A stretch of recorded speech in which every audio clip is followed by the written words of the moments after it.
বিকেল জার্মানি বলছি নজরুল ইসলাম বিপ্লব। ঠিক ইনসাইট টেলিভিশনের পর্দায় আমরা আছি মুখোশ অনুষ্ঠানে। আমাদের সাথে আছেন আজকে তিনজন অতিথি। আমরা তার আগে বলে রাখি আমাদের আজকে আলোচনার বিষয়। আমাদের আজকে আলোচনার বিষয় হচ্ছে অপরাধের রাজত্ব কোন দিকে যাচ্ছে বাংলাদেশ, বিশেষ করে সাম্প্রতিক সময়ে বাংলাদেশে যে ঘটে যাওয়া যে ঘটনাগুলো সেগুলো নিয়ে আমরা আলোকপাত করার জন্য আমরা বাংলাদেশ থেকে দুজন অতিথি এবং জার্মান থেকে আমরা একজন অতিথিকে নিয়েছি। আমাদের সাথে আছেন অতিথি মির্জা মুস্তফা জামান, সাংগঠনিক সম্পাদক সিরাজগঞ্জ জেলা বিএনপি। এবং আমাদের সাথে আছেন মোহাম্মদ সাব্বির আহমেদ, সিরাজগঞ্জ ৩ বিএনপি দলীয় মনোনয়ন প্রত্যাশী এবং উনি জার্মান বিএনপির সদস্য। এবং আমাদের সাথে আছেন জোবায়েরুল হাসান আরিফ, যুগ্ম মুখ্য সংগঠক ও চট্টগ্রাম অঞ্চল তত্ত্বাবধায়ক জাতীয় নাগরিক পার্টি। আমরা যেটা হচ্ছে আমরা এখন যাচ্ছি আমাদের সরাসরি প্রশ্নে। আমরা জনাব জোবায়ের আরিফ ভাইয়ের কাছে যাব। আমরা প্রশ্নে জোবায়ের আরিফ ভাই, আপনারা আন্দোলন করেছেন, বিশেষ করে বৈষম্য বিরোধী আন্দোলন, এবং আপনারা এখনো মাঠে এনসিপি হয়ে অনেক বেশি পরিমাণ বিষয়গুলো নিয়ে আপনারা অনেক কাজ করছেন। রক্ত ঝরেছে, রক্ত গিয়েছে, এবং বাংলাদেশের যে আজকে ৮-৯ মাসের পরও যে পরিস্থিতি, আমি যদি একটু আপনাদেরকে একটু পরিসংখ্যানটা একটু বলে রাখি, বিশেষ করে ৪ মাসে শুধু ঢাকায় খুন হয়েছে ১৩৪ জন, যেটা, এবং দর্শন থেকে শুরু করে প্রত্যেকটা বিষয় যেভাবে আমাদের উদ্বিগ্ন করেছে। চট্টগ্রাম অঞ্চলে আপনি জানেন বারংবার খুন হচ্ছে, সন্দ্বীপেও গত ২ দিনে খুন হচ্ছে। এই বিষয়টা নিয়ে আপনার কি মনে হয় যে পরিস্থিতি আসলে বাংলাদেশে কোন দিকে যাচ্ছে? আচ্ছা, ধন্যবাদ নজরুল ইসলাম বিপ্লব।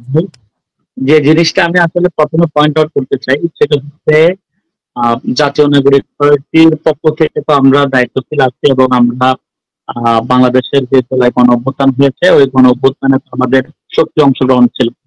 তো এই অংশগ্রহণের সময় আমাদের একটা কমন গোল ছিল। আমরা এরকম কোনো ব্যাপারে একমত হইনি যে শেখ হাসিনা গভর্নমেন্টের পরে আমরা বাংলাদেশে একটা বেস্ট কায়েম করব। বরং আমাদের ভিতরে একটা কমন ঐক্যমতের ব্যাপার ছিল, যে কারণে আমরা বিএনপি কে, জামায়াত ইসলামীকে এবং অন্যান্য যারা পলিটিক্যাল পার্টি আমাদের সাথে অংশগ্রহণ করেছিল বৈষম্য বিরোধী ছাত্র আন্দোলনের ব্যানারে, সবাই চেয়েছিল একটা কমন প্ল্যাটফর্ম, যেটা শুধুমাত্র শেখ হাসিনাকে এলিমিনেট করতে, বাংলাদেশ থেকে বাকশাল ২ কে বিতাড়িত করতে সবাই একমত ছিল, এবং সবার ওই প্ল্যাটফর্মটা দরকার ছিল।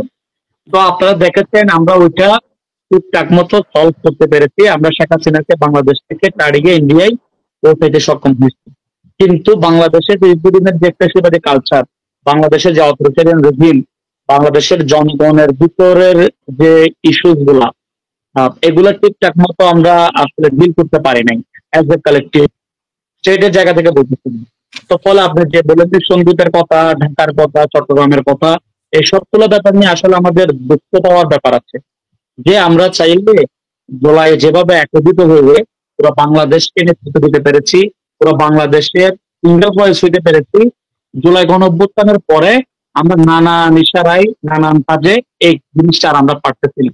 আমরা এখানে একক কোনো দলকে, একক কোনো ব্যক্তিকে আমি এখানে দোষ দিতে চাই না। আমি বলতে চাই এটা একটা আমাদের কালেকটিভ ফেলিয়ার।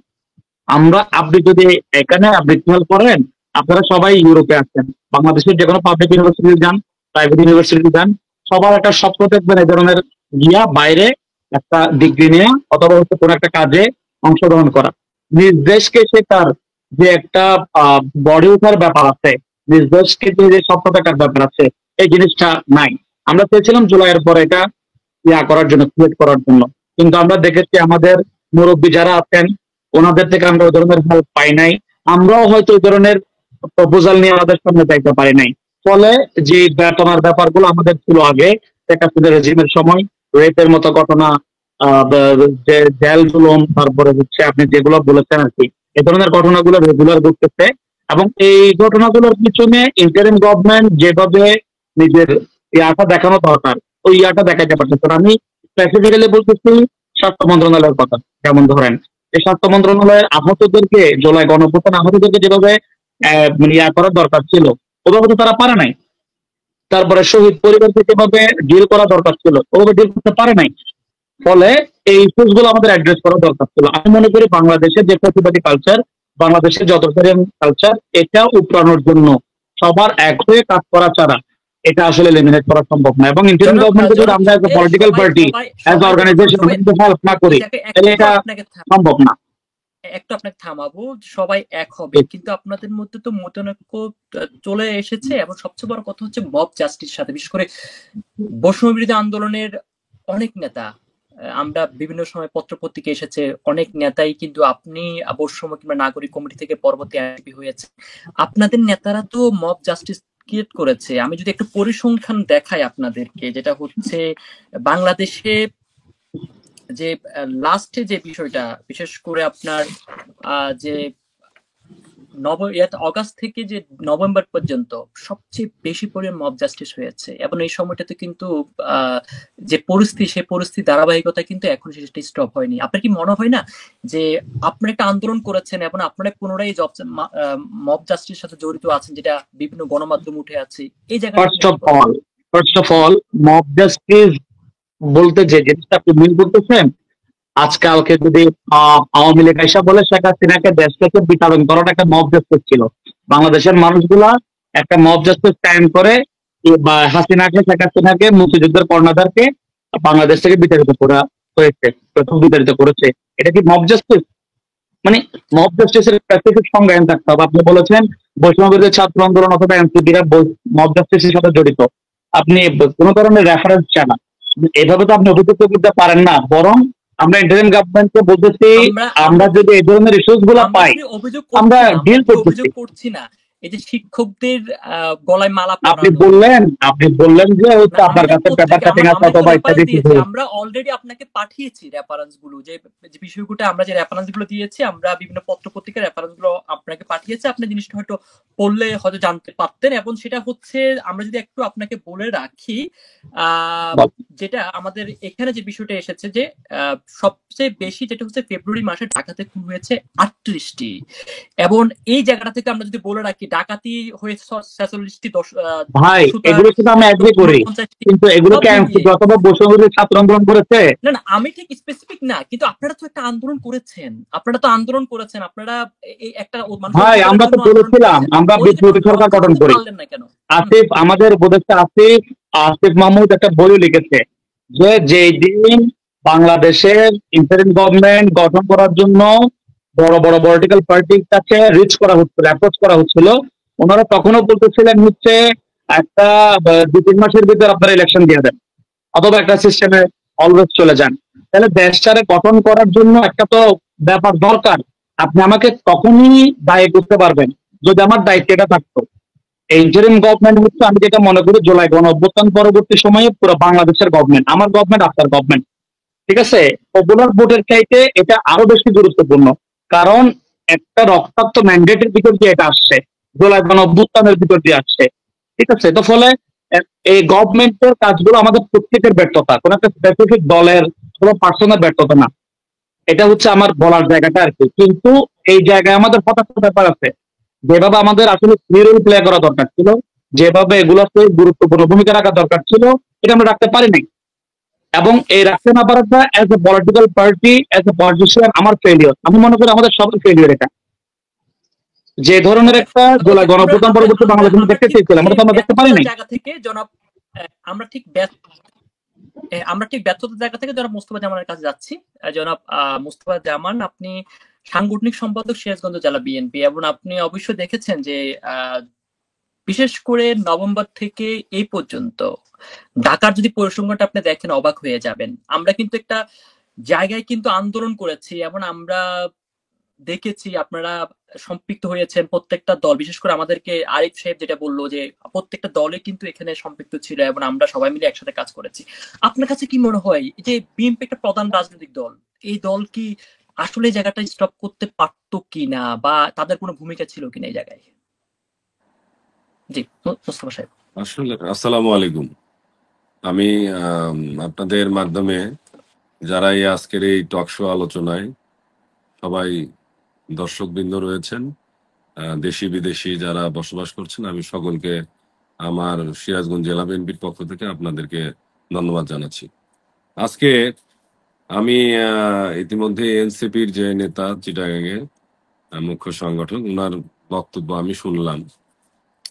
আসলে দেখেন, আমরা দীর্ঘ 17 বছর আমরা 111 এবং আওয়ামী লীগের যে অবৈধ শাসনামল, বিনা ভোটের সরকার, দিনের ভোট রাতে নেওয়ার সরকার, আমরা দামি নির্বাচনের সরকার, আমরা এই সরকারকে দীর্ঘ 17 বছর গণতান্ত্রিক আন্দোলন করেছি শুধুমাত্র ভোটাধিকার, মানবাধিকার এবং বিচারাধিকার আমরা ফেরত পাওয়ার জন্য। সেই আন্দোলনের মানে গণতান্ত্রিক যে আন্দোলন করেছি আমরা জনগণকে সাথে নিয়ে, প্রত্যেকটা বিরোধী রাজনৈতিক সংগঠন, খুনি আওয়ামী ফ্যাসিস্ট হাসিনা সরকারের বিরুদ্ধে আমরা এই যে একটা প্ল্যাটফর্ম আমরা দীর্ঘ 17 বছর তৈরি করেছি, যার উপরে আপনার জুলাইয়ের প্ল্যাটফর্ম তৈরি হয়েছে এবং আগস্টে এর বিজয় সাধিত হয়েছে গণ অভ্যুত্থান, ছাত্র জনতার গণ অভ্যুত্থানের মধ্য দিয়ে। সেইখানে একক দাবিদার আসলে আমরা কেউই না। আমরা সকলেই যার যার অবস্থান থেকে আমরা পতিত সরকারের বিরুদ্ধে আমরা দেশের ভোটাধিকার, গণতান্ত্রিক অধিকার এবং বিচারাধিকার ফেরত পাওয়ার জন্যই করেছি।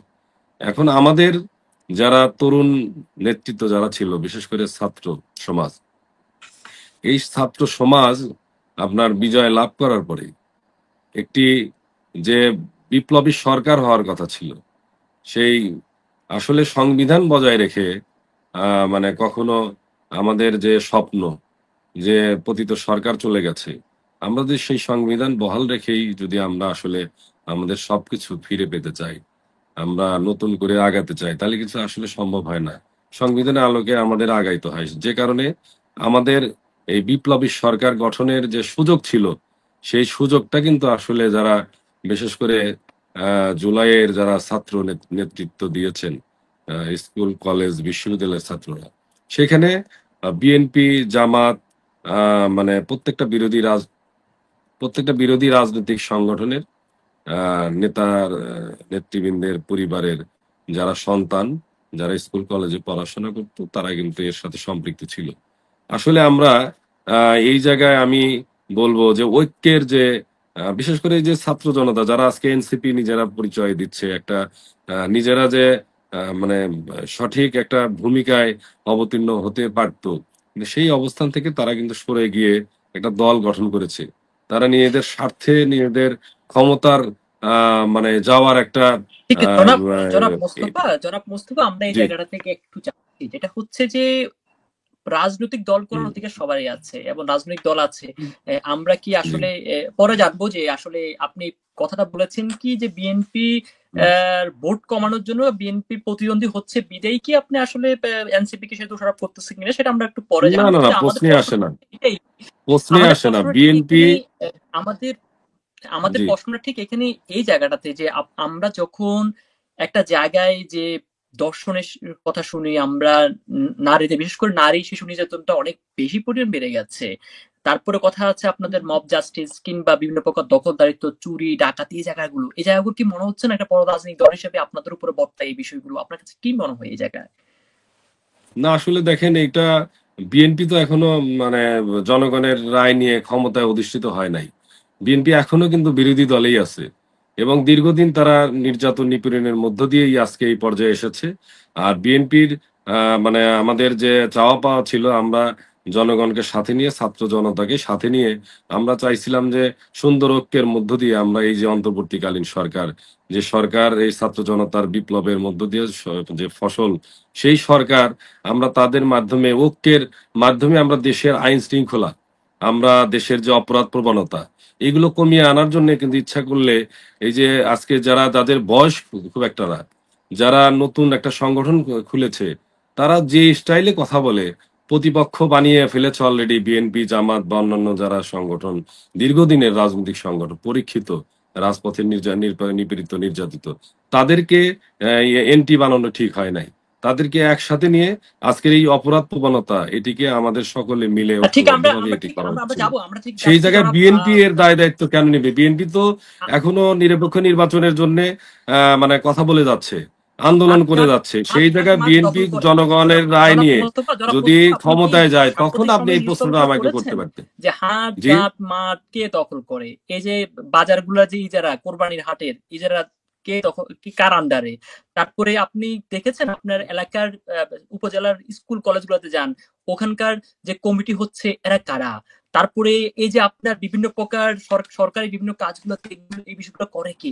বিএনপি যদি বিরোধী দলেই থাকে তাহলে গ্রেপ্তার হচ্ছে না কেন অপরাধীরা? মানে এই জায়গাগুলো আমরা একটু জানবো, আপনার কাছে একটু পরে যাবো। আমরা সাব্বির হোসেনের কাছে যাচ্ছি। জনাব, আপনি জার্মানিতে আছেন, আপনি বিদেশি রাজনীতি করেন সাব্বির ভাই। কি মনে হয় আপনার কাছে যে মোস্তফা ভাই যে অভিযোগটা দিয়েছে যে বিরোধী দলে আছে বিএনপি, আপনি একজন বিএনপির নেতা এবং প্রবাসী রাজনীতি করেন, প্রবাস থেকে রাজনীতি করেন, কি মনে হচ্ছে আপনার কাছে?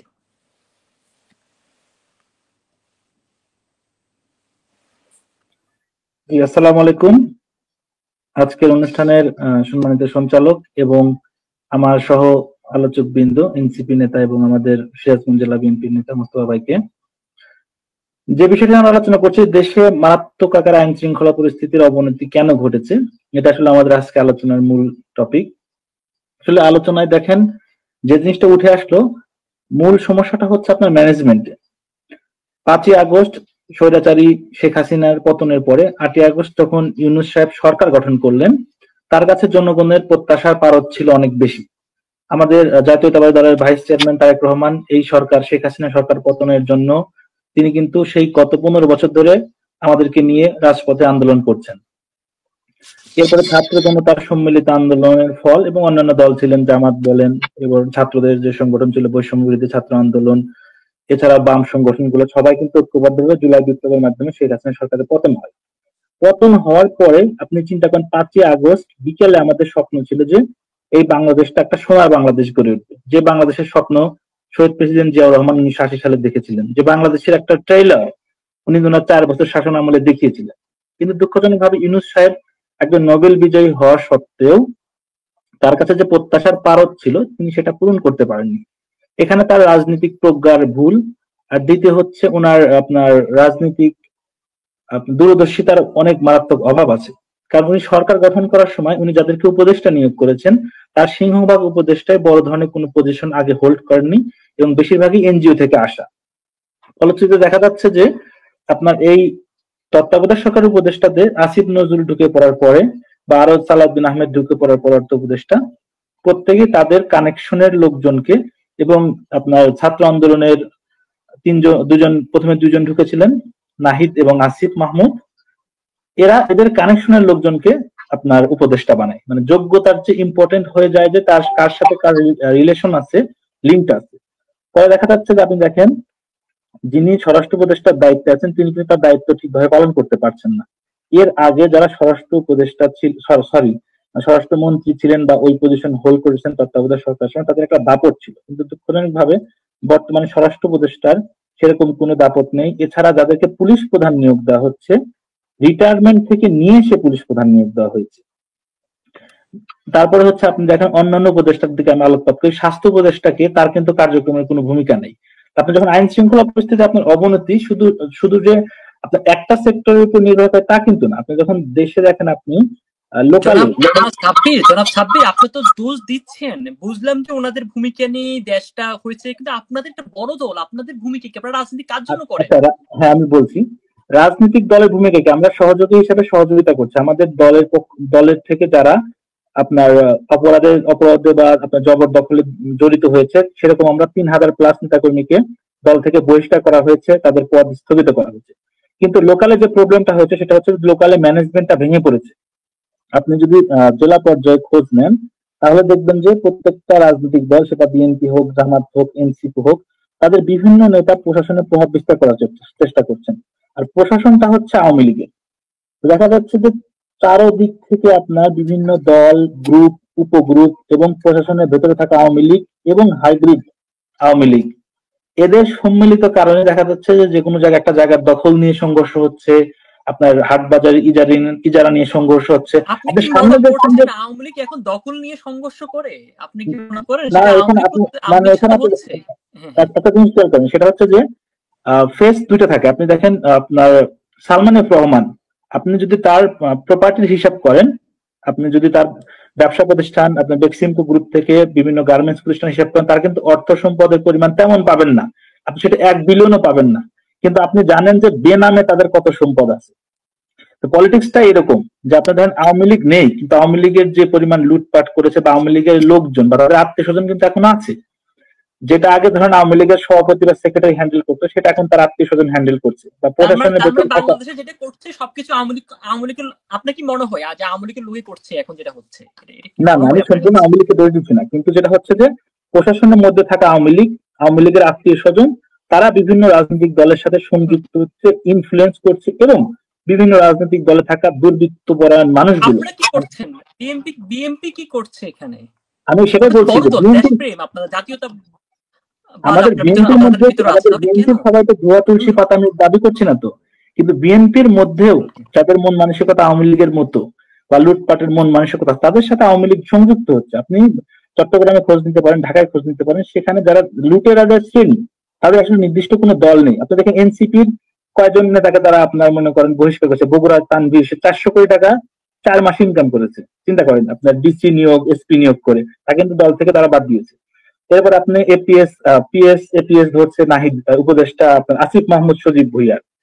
আসিফ মাহমুদ সজীব ভুইয়ার বাবার কুমিল্লার কাহিনী তো আপনারা জানেন। তো দেখেন, এরা মাত্র 10 মাসেও কিন্তু দুর্নীতিতে জড়িয়ে পড়েছে। তো বাংলাদেশের রাজনীতিতে দুর্নীতি অতপ্রতভাবে জড়িত। আমি বলছি না বিএনপি ধোয়া তুলসী পাতা, বিএনপি দখল বাণিজ্য নেই, আছে, কিন্তু আমাদের দলের শীর্ষ পর্যায় থেকে জিরো টলারেন্স আছে। কিন্তু প্রবলেমটা হচ্ছে যে যখন আপনার সরকার দুর্বল হবে, প্রশাসন দুর্বল হবে, এবং প্রশাসন নিজে আওয়ামী লীগের দ্বারা আপনার ইনফ্লুয়েন্স, তারা চাচ্ছে না যে এই সমস্যাগুলোর সমাধান হোক। আমাদের দলের পক্ষ থেকে কাউকে আপনার যাদের নামে অভিযোগ আছে তাদেরকে কিন্তু আমরা দল থেকে বহিষ্কার করেছি, তাদের পদ স্থগিত, তাদেরকে তো পুলিশে অ্যারেস্ট করার কথা। বিএনপির তো কোনো পুলিশ বাহিনী নিজস্ব, বিএনপি অ্যারেস্ট করতে পারে।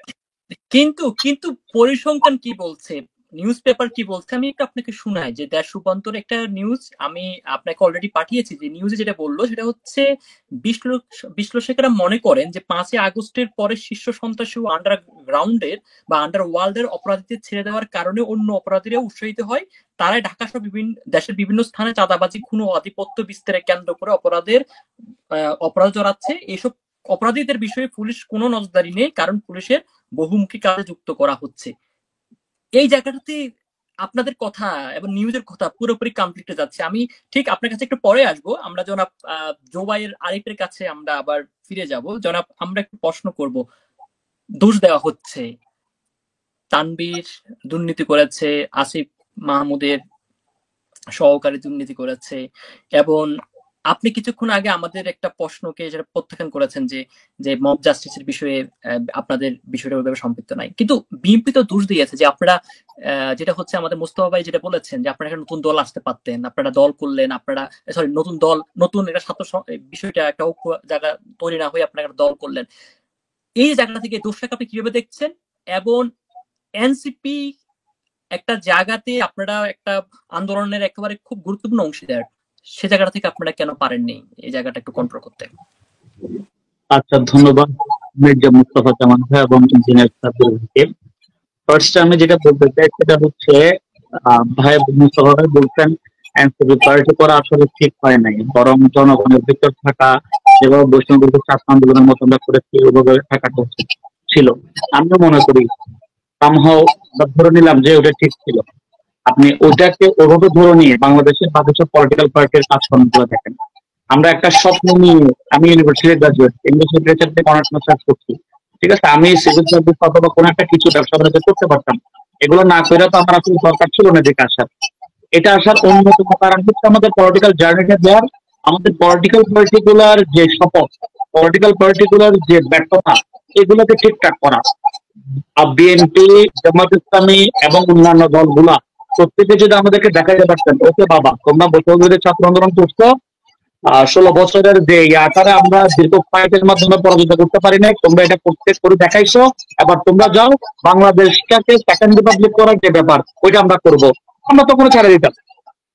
কিন্তু আমরা দেখলাম যে আমরা বিপ্লবী গভর্নমেন্ট গঠন করার পক্ষে গেলে আমরা পলিটিক্যাল পার্টিকুলার হেল্প পাই না, আমরা সংস্কার ইয়াগুলোর পক্ষ গেলে হেল্প পাই না। আপনার যদি মনে থাকে জনপ্রশাসন মন্ত্রণালয়ের সংস্কারের একটা ইস্যুস যখন আসছে, তখন সচিবালয়ের আমলারা বিক্ষোভ শুরু করে, ওখানে গিয়ে যোগদান করে বিএনপি চেয়ারপারসন, আমার পার্সোনাল হিরো খালেদা জিয়ার ওই পলিটিক্যাল পিএস নাকি এই ধরনের উপদেষ্টা একজন, মানে ইন্টারিম গভর্নমেন্টকে ডিস্টার্ব করার জন্য, যে গভর্নমেন্ট বিএনপির গভর্নমেন্ট, বা প্রত্যেকটা বাংলাদেশের পলিটিক্যাল স্টেক হোল্ডার যারা আছেন প্রত্যেকের সম্মতির গভর্নমেন্ট, ওই গভর্নমেন্টকে ডিসকাস করার জন্য বাংলাদেশের রাষ্ট্রীয় যে ইস্যুস গুলো সলভ করা দরকার, যে ফেসিলিটি কাঠামোগুলো ঠিক করা দরকার, এগুলোর ব্যাপারে আমরা তো পলিটিক্যাল পার্টিগুলোর কাছ থেকে কোনো কিছুই পাচ্ছি না, কোনো ওয়াদা পাচ্ছি না। ওনাদের প্র্যাকটিস গুলো আপনি দেখেন, এই যে টেন্ডারবাজি থেকে শুরু করে সবকিছু এখনো পর্যন্ত ওনারা আছেন।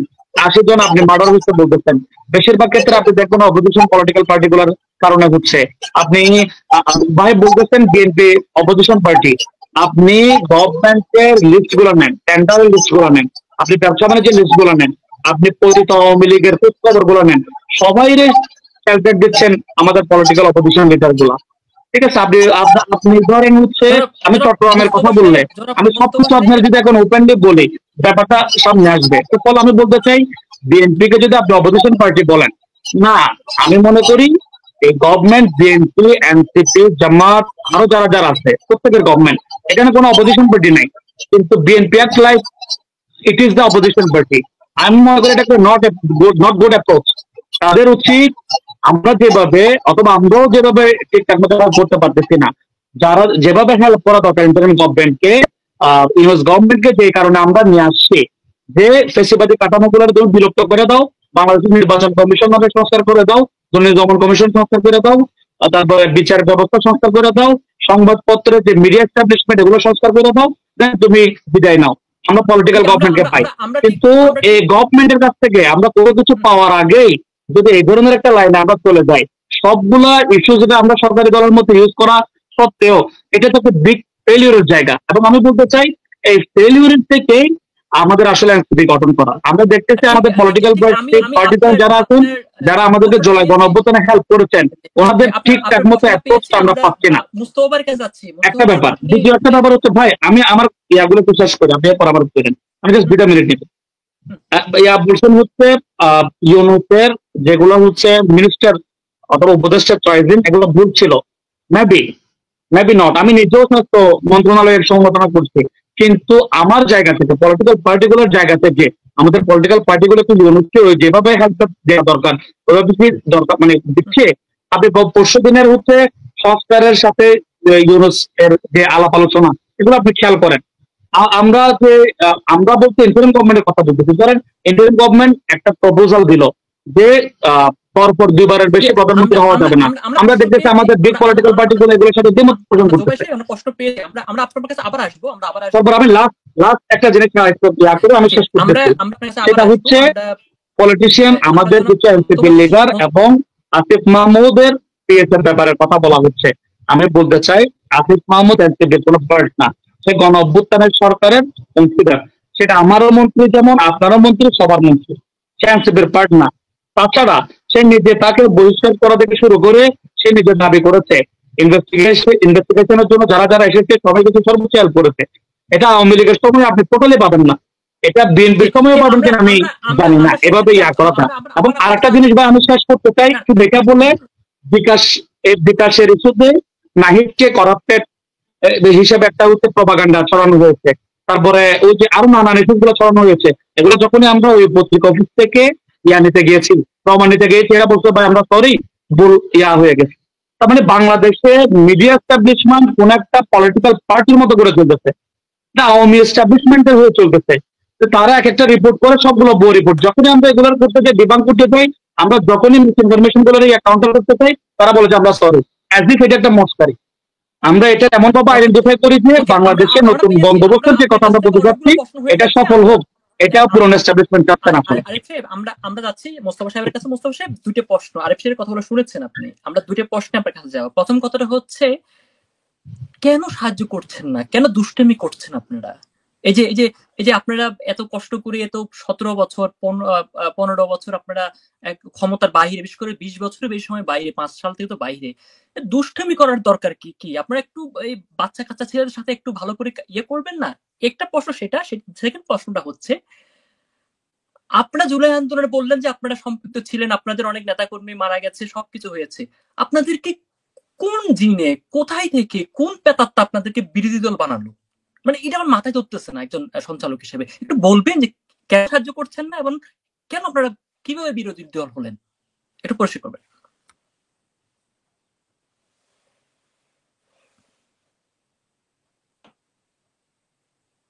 জি, আপনি একটু আনমিউট করেন, একটু আনমিউট করেন। ইয়েস ইয়েস জি, হ্যাঁ, বলুন বলুন। আপনার কাছে সঞ্চালক হিসেবে আমি সিরাজগঞ্জ জেলা বিএনপির সাংগঠনিক সম্পাদক হিসাবে আমি আপনার কাছে প্রশ্ন রেখে যাচ্ছি।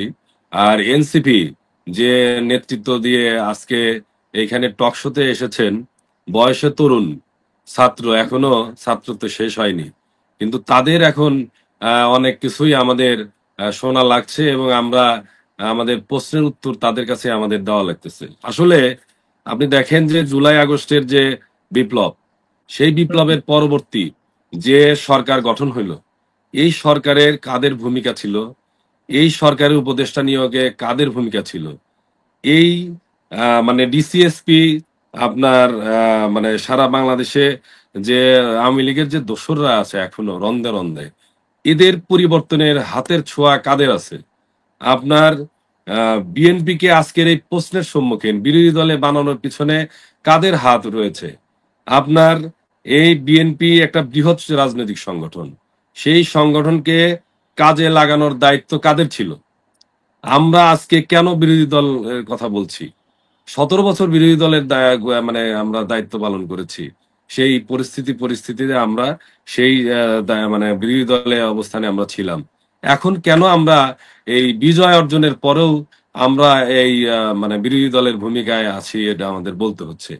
আজকে মানে যারা সিনিয়র, আমার সন্তানরাও কিন্তু এই জুলাই আগস্টের বিপ্লবে সিরাজগঞ্জে অনেক সারা বাংলাদেশে বিএনপি জামাত সহ বিরোধী রাজনৈতিক সংগঠনের নেতাকর্মীদের সন্তানেরাও কিন্তু স্কুল কলেজে পড়তো এবং তারা কিন্তু এই আন্দোলনে সরাসরি সম্পৃক্ত ছিল। এবং আমরা কিন্তু একটা সময়ে আমরা এই আন্দোলনে সম্পৃক্ত হয়েছি, আমাদের মানে স্ত্রী সন্তান যারা রয়েছে তাদেরকে আমরা সম্পৃক্ত করেছি। আমাদের বিএনপির ভারপ্রাপ্ত চেয়ারম্যান জনাব তারেক রহমান, তিনি বিদেশ থেকেও সরকারের আওয়ামী ফ্যাসিস্ট খুনি হাসিনা সরকারের মানে ষড়যন্ত্রের রোশানলে পরেও কিন্তু তিনি বাইরে থেকেও আসতে না পেরেও তিনি কিন্তু ওখান থেকে এই জুলাই আগস্টের যে আন্দোলন, সেই আন্দোলন কিন্তু থেমে গিয়েছিল একটা সময়ে 18 জুলাইয়ের দিক। কিন্তু সেই সময় আমি দেখেছি আমাদের বিএনপির ভারপ্রাপ্ত চেয়ারম্যান আমাদের সাথে যোগাযোগ করেছেন। এনসিপির আজকে যারা নেতৃত্ব দিচ্ছেন অনেকেই দেখা গেছে যে ডিবির হারুনের কারণে তারা কিন্তু ভূমিকা রাখা বাদ দিয়ে একটা ইয়েতে চলে গিয়েছিল, মানে আড়ালে চলে গিয়েছিল। কিন্তু অনেকের সাথে যোগাযোগ করে তাদেরকে কিন্তু আবার নতুন করে যারা লাইমলাইটে ছিল না তাদেরকে কিন্তু নেতৃত্ব দিয়ে পরামর্শ দিয়ে অনেকভাবে সহযোগিতা করে আজকের এই জুলাই আগস্টের বিপ্লব, 5ই আগস্টের বিপ্লব সাধিত হয়েছে। জনাব আমি মোস্তফা শেষ সাহেব, করি আমি একটু আমি প্রশ্ন শেষ করি করি একটা আমরা আমরা আমরা যে অবস্থানে ছিলাম, আমরা এই যে আজকে এই যারা বৈষম্য বিরোধী ছাত্র আন্দোলনে নেতৃত্ব দিয়েছে, এইখানে তাদের উচিত ছিল, আমি যেটা এর আগে বললাম, তাদের উচিত ছিল তারা বৈষম্য বিরোধী ছাত্র আন্দোলনের ব্যানারে থেকে তারা প্রত্যেকটা রাজনৈতিক সংগঠনকে সাথে নিয়ে যদি একটি বিপ্লবী সরকার গঠন করত, যদি সারা বাংলাদেশে যদি এই যে সংস্কারের কথা বলা হচ্ছে, অবশ্যই নির্বাচনের আগে, আমরা যে নির্বাচনের কথা বলছি, এই নির্বাচনের আগে আমাদের কিছু কিছু সংস্কার, নির্বাচক কেন্দ্রিক সংস্কার আমাদের হওয়া উচিত ছিল।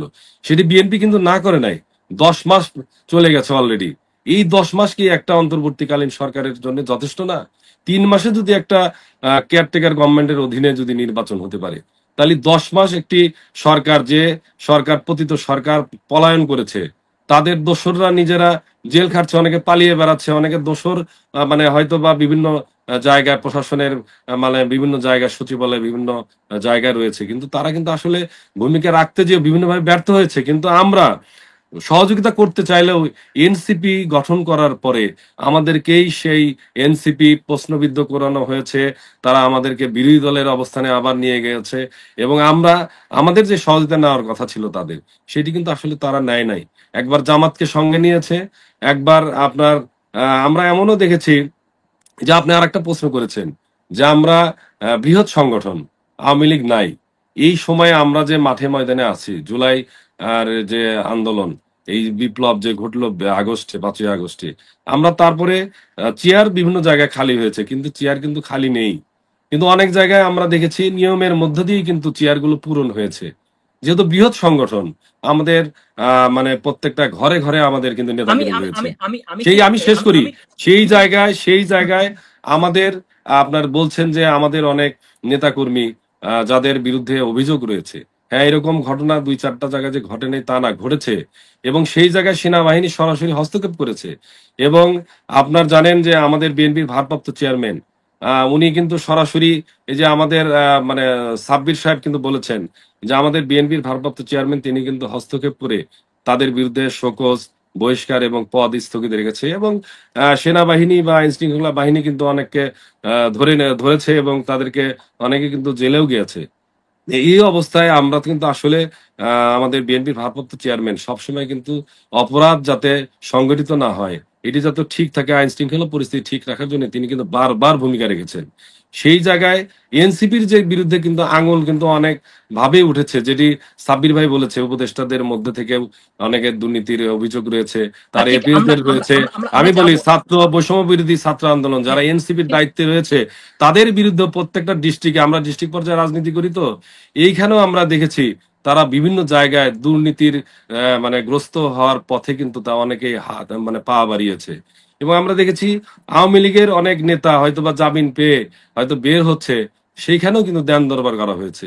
এবং আমরা দেখেছি, হ্যাঁ, শুনেছি ঠিক ঠিক যে আমরা আমরা আমরা আসবো, হুম, আমরা পেয়ে গেছি। আমরা আমরা হ্যাঁ, একটা একটা প্রশ্ন করবো, একটা প্রশ্ন, জি সেটা জি হচ্ছে বলে যখন গোয়েন্দা সংস্থারা নিয়ে গেল বৈষম্যবিরোধী আন্দোলনের ছাত্রদেরকে, আমরা জানি সবাই ওখানে সাজিদ গিয়েছে, হাসনাত গিয়েছে, তারা হারুনের ভাত খেয়েছে। আর গয়েশ্বরচন্দ্র রায় কিন্তু ওখানে কিন্তু খুব চমৎকার করে খেয়েছে, মারপিট খেয়ে তারপর ওখানে কিন্তু এত এত সুন্দর মার খেয়েছে মাঠে, ওখানে গিয়ে আবার কিন্তু চমৎকার করে খেয়েছে। কিন্তু সেটা দোষের না, দোষের হচ্ছে যে ছাত্ররা গেল ওখানে, এটা দোষের, যেটা আপনারা বলছেন যে তারপরে হয়তো তারা আহ, আহ, এটা উদ্রু করতে চাইছিল আপনার মতে, এবং সেটা হয়তো তারা পরবর্তীতে ইয়া করলো। কিন্তু এই জায়গাটা থেকে আমি আরেকটা জায়গায় আপনাকে প্রশ্ন করব, ঠিক এই যে আপনাদের ভালো জায়গাগুলো ফিল আপ হয়েছে, তো খারাপ জায়গাগুলো তাহলে কে করেছে? বাংলাদেশে কি জার্মান থেকে লোক গেল কিনা? সাবির ভাই আমাকে একটু পরিষ্কার করবেন, জার্মান থেকে কি লোক যাচ্ছে? যেটা মোস্তফা ভাইয়ের কথা যে জার্মান থেকে লোক গিয়ে বাংলাদেশের খারাপ জায়গাগুলো দখল করছে কিনা আমাকে একটু জানাবেন, যেটা মোস্তফা ভাই বললো। ভালো জায়গাগুলো তো বিএনপি আছে, খারাপ গুলো কার কার দখলে? জি ধন্যবাদ। আমি প্রথমে এনসিপির আরিফ ভাইয়ের প্রশ্নের একটা উত্তর দিচ্ছি যে নয়া বন্দোবস্ত। আমরাও 5ই আগস্টে মানে আমাদের জন্য একটা স্বপ্নের দিন ছিল যে আমরা তরুণ, তারপর চিন্তা করতেছিলাম যে আমাদের জীবদ্দশা আসলে এই শেখ হাসিনা বা এই যে আওয়ামী ফ্যাসিবাদী রিজিম, সেটা আমরা প্রথম দেখে যেতে পারবো কিনা। তো আল্লাহর অশেষ রহমত এবং ছাত্র জনতা এবং রাজনৈতিক দলগুলোর সম্মিলিত উদ্যোগে আমরা শেখ হাসিনা পতন দেখতে পেরেছি। যে নয়া বন্দোবস্তের কথা বললেন, সেই স্বপ্ন আমরাও দেখেছিলাম যে বাংলাদেশের রাজনীতিতে যে টাকা বা পেশি কেন্দ্রিক রাজনীতি চলছে মানে স্বাধীনতার পর থেকেই, সেটার পরিবর্তে একটা নতুন সুস্থ ধারা রাজনীতি সৃষ্টি হবে। এনসিপি গঠন হলে আমরা বিএনপির পক্ষ থেকে এনসিপি কেও স্বাগত জানিয়েছি। কিন্তু এনসিপির নয়া বন্দোবস্তকে আসলে আপনি দেখেন, এনসিপির যে শুরু হলো, যে প্রথম যে আপনার তাদের প্রথম অনুষ্ঠানটা যেটা সংসদ ভবনের সামনে তারা করলো, সেই প্রোগ্রামের স্পন্সর একে আজাদ, শেখ হাসিনার এমপি, আওয়ামী লীগের বিশ্বস্ত ব্যবসায়ী সহচর, এফবিসিসিআই মানে ব্যবসায়িক বণিক সমিতির প্রধান একে আজাদের সাথে তাদের একটা বড় ধরনের ডিল হয়েছে। এবং এই প্রোগ্রামে যে কয়েক কোটি টাকা খরচ হয়েছে তার মধ্যে অন্যতম খরচদাতা হচ্ছে একে আজাদ। একে আজাদ কিন্তু এখনো মুক্ত বাতাসে ঘুরে বেড়াচ্ছে। এনসিপির সাথে একে আজাদের কি সম্পর্ক? নয়া বন্দোবস্তের সাথে এফবিসিসিআই এর বা সাবেক এমপি তথাকথিত ভুয়া এমপি ফরিদপুরের একে আজাদের কি সম্পর্ক এনসিপি কে বলতে হবে। তাদের নয়া বন্দোবস্ত কি এরকম যে আওয়ামী লীগের পন্থী যারা ব্যবসায়ী আছেন, ব্যবসায়ী নেতা আছেন, তাদের থেকে টাকা পয়সা নিয়ে তাদেরকে শেল্টার দেওয়া, এটা কি নয়া বন্দোবস্ত? সাবেক ছাত্রলীগের কিছু নেতা এনসিপি তে যুক্ত আছেন, তাদের মধ্যে একজন হচ্ছে সার্জিস আলম। সার্জিস আলমের আপনি দেখেন তার যে কর্মকাণ্ডগুলো, তার এলাকায় শোডাউন দেওয়া, একজন ছাত্র যাদের পরিবারে কিচ্ছু নেই, সে বিশাল মোটর বহন নিয়ে পঞ্চগড়ে শোডাউন দিয়েছে, ইলেকশন করবে। এগুলোর অর্থের উৎস নতুন বন্দোবস্ত থেকে এগুলো? শুধু সেখানে নয়, আমাদের সিরাজগঞ্জে এনসিপির একজন নেতা শোডাউন দিয়েছেন, সেটা অবশ্য সার্জিস আলমের লেভেলের বড় শোডাউন ছিল না। তো দেখেন আপনার মাত্র 6 মাসও হয়নি এনসিপি গঠনের, তার মধ্যেই এনসিপির এই অবস্থা। তো এই নতুন বন্দোবস্তের কথা বলে আসলে তারা নিজেদের পলিটিক্যাল ক্যারিয়ার করতে চাচ্ছে এবং নির্বাচনটাকে আপনার বিলম্বিত করতে চাচ্ছে। আর আপনি দেখেন যে অপরাধী যে লোকগুলো যারা চাঁদাবাজি করে, দখলবাজি করে, তাদের নির্দিষ্ট কোনো দল নেই, তারা সবসময় সুযোগ সন্ধানে থাকে এবং তারা শক্তির কাছাকাছি থাকে। আপনি দেখেন এই সরকার আসার পরে তার এনসিপির স্টুডেন্টদেরকে আবিষ্কার করেছে যে এদের সাথে লিয়াজো করলে বা এদেরকে ভাগ দিলে তাহলে আপনার বড় বড় যারা অপরাধী আছে তারা জামিন পেতে পারে, তারা ব্যবসায়ী বড় বড় আপনারা ডিল করতে পারে সরকারের উপদেষ্টাদের সাথে বা তাদের পিএসদের সাথে। এর জন্য তারা এনসিপির সাথে ভালো একটা সম্পর্ক রাখছে। তেমনি করে আপনারা যে শীর্ষ সন্ত্রাসীরা কেন বেরিয়ে যাচ্ছে? আইন বিচার সংসদ মন্ত্রণালয় কি বিএনপির অধীনে নাকি ডক্টর আসিফ নজরুলের অধীনে? ডক্টর আসিফ নজরুল সাহেবদেরকে কে নিয়োগ দিয়েছে? এই ছাত্রদের পরামর্শই কিন্তু আপনার প্রধান উপদেষ্টা ডক্টর ইউনূস নিয়োগ দিয়েছে। একের পর এক শীর্ষ সন্ত্রাসীর জামিন হয়ে যাচ্ছে, তারা জেল থেকে বেরিয়ে যাচ্ছে। কিভাবে?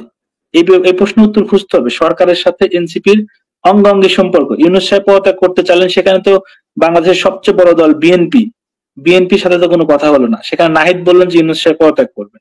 তো যতই বলুক যে এই সরকার বিএনপি, জামাত, এনসিপি সবার, ঠিক আছে, হয়তো সেখানে বিএনপির পার্সেন্টেজ 10, জামাতের পার্সেন্টেজ 30, আর বাকি 60% হচ্ছে এনসিপির আপনার শেয়ার।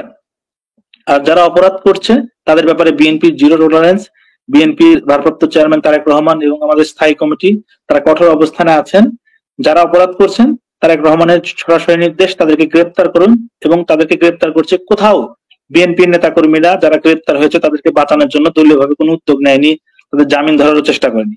অপরাধীদের কোনো নির্দিষ্ট দল নেই, কিন্তু যেহেতু বিএনপি বাংলাদেশের সবচেয়ে বড় দল, বাংলাদেশের এখন সিংহভাগ মানুষ বিএনপিকে ক্ষমতায় দেখতে চায়, সেই বিএনপি দলের আপনার জনসংখ্যার প্রপোর্শনে দেখেন আপনি, বিএনপির যদি আমি বলি যে বিএনপির 5 কোটি সমর্থক আছে, অ্যাক্টিভ সমর্থক, সেখানে এনসিপির হয়তো 5 লাখ আছে কিনা সন্দেহ, জামাতের হয়তো 10-15 লাখ থাকতে পারে।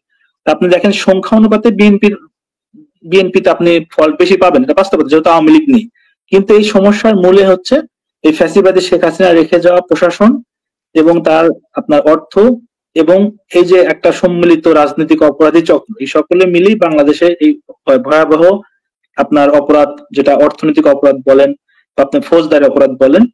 আমি একটা ইন্টারেস্টিং তথ্য দিতে, সেটা হচ্ছে দেখেন গত বছরের আগস্ট থেকে জানুয়ারি পর্যন্ত রবারি মানে আপনার হচ্ছে ডাকাতি বা এই জাতীয় অপরাধের সংখ্যা 50% বেড়ে গেছে। বেড়ে সেটা প্রায় আপনার 1150-তে দাঁড়িয়েছে। এটা খুবই দুঃখজনক। নতুন বাংলাদেশে এরকম কিছু হোক আমরা চাই না। আমি বারবার বা আমাদের দলের পক্ষ থেকে বলা হয়েছে যে সরকার যেন, সেনাবাহিনী মাঠে আছে, ম্যাজিস্ট্রেসি পাওয়ার নেই, তারপরও কেন সেনাবাহিনী আইন শৃঙ্খলা পরিস্থিতি নিয়ন্ত্রণ করছে না, এটা আমাদের একটা বড় প্রশ্ন। এর পেছনে কি সরকারের কোনো উদ্দেশ্য আছে? আর আমাদের দলের যাদের ব্যাপারে আপনারা কথা বলছেন, তাদেরকে কেন সেনাবাহিনী গ্রেপ্তার করছে না? এখানে তো একটা বিষয় আছে যে এর পেছনে তো আপনি দেখেন বিভিন্ন জায়গায় আপনার ঢাকার ভেতরে কিছু হাটের ইজারা পেয়েছে এনসিপির লোকজন।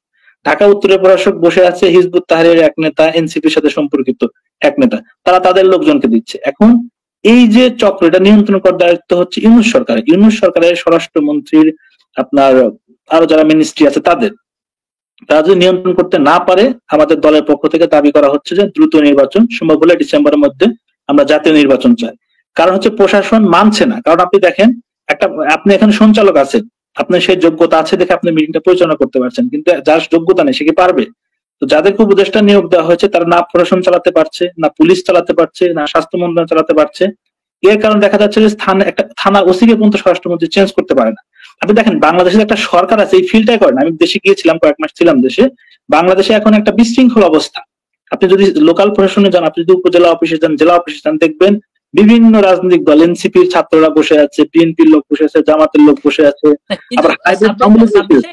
আমি আপনার থেকে যাচ্ছি না, আপনাকে প্রশ্ন করবো। মনে করেন যে সরকারের উপদেষ্টারা ব্যর্থ, তারা ফেলার হচ্ছে, আপনারা তাদেরকে মানে অপসারণের জন্য আন্দোলন করেন, রাস্তায় নামেন। আপনারা তো নির্বাচন নিয়ে রাস্তায় নামতেছেন, বিশেষ করে অবৈধ একটা নির্বাচন, ইসরাকের ওই নির্বাচন, তাকে মেয়র বানাইতে হবে, আপনারা তো ওটা নিয়ে রাস্তায় ঢাকা পুরো অবরোধ করে দিচ্ছেন। আপনারা উপদেষ্টাদের পদত্যাগের জন্য করেন না কেন? আমরা 3 জন উপদেষ্টা পদত্যাগ দাবি করেছি। এই 3 জন উপদেষ্টার পদত্যাগ তারা করাক, তারপরে আমরা পরবর্তীতে যারা সব উপদেষ্টা আছে যাদের মানে আপনার কর্মদক্ষতা নেই তাদের আমরা পদত্যাগ চাচ্ছি। আমাদের তো কোনো দাবি শুনছেন। ইউনূস সাহেব একটা দাবি তো শুনে না, উনি শুনেন হাসি দিয়ে চলে যান। উনি নিজে দেখেন না যে ওনার স্বাস্থ্য উপদেষ্টা কাজ করছে না, ওনার আপনার কি বলবো, দেখেন আপনার অন্য যে উপদেষ্টা গুলো আছে সেটা আপনার। ওকে, আমরা ঠিক জোবাইরের কাছে যাব। জনাব জোবাইর, আপনারা কথায় আছে আপনারা নাকি কিং দল, মানে কিং পার্টি যেটা, সেটা আপনাদেরকে মানুষ সমালোচনা করছে, সবকিছু করছে। বিশেষ করে আমাদের মোস্তফা ভাইও কিন্তু অভিযোগ করেছে, এবং আপনারা কিন্তু হারুনের বাতের হোটেলে কিন্তু আপনারা অনেকে গিয়েছেন, এটা কিন্তু উচিত হয় নাই। মোস্তফা ভাইদের মাত্র বয়স্ক চন্দ্র রায়কে নিয়ে গেছেন, আরো কয়েকজনকে নিয়ে যাওয়া উচিত ছিল। তো সব মিলিয়ে যেটা হচ্ছে, ওটাও আপনারা বাতের হোটেলে নেক্সট টাইম যদি কোনো হারুন আসে, তাহলে আমরাও যেতে পারবো আশা করি। কিন্তু যে জায়গাটা হচ্ছে, আপনারা যেটা আমাদের সাব্বির ভাই বলছো, পার্সেন্টেজ আপনারা বেশি পাচ্ছেন, বিশেষ করে আপনাদের ঢাকার বিভিন্ন বিষয়গুলো কথা বলা হয়েছে, এবং আপনারা সব মিলিয়ে একটা নতুন দল, এত কিসের ক্ষমতা? এবং সবচেয়ে বড় কথা হচ্ছে, সাব্বির ভাইয়ের যে অভিযোগগুলোটা আপনি কিভাবে যুক্তি দিবেন, আমি কিভাবে বিষয়টা বলতে চাচ্ছেন? আচ্ছা, ফার্স্ট অফ অল আমি মোস্তফা জামানকে বলতে চাই, আমার স্টাডিয়ামে আগে শেষ হচ্ছে।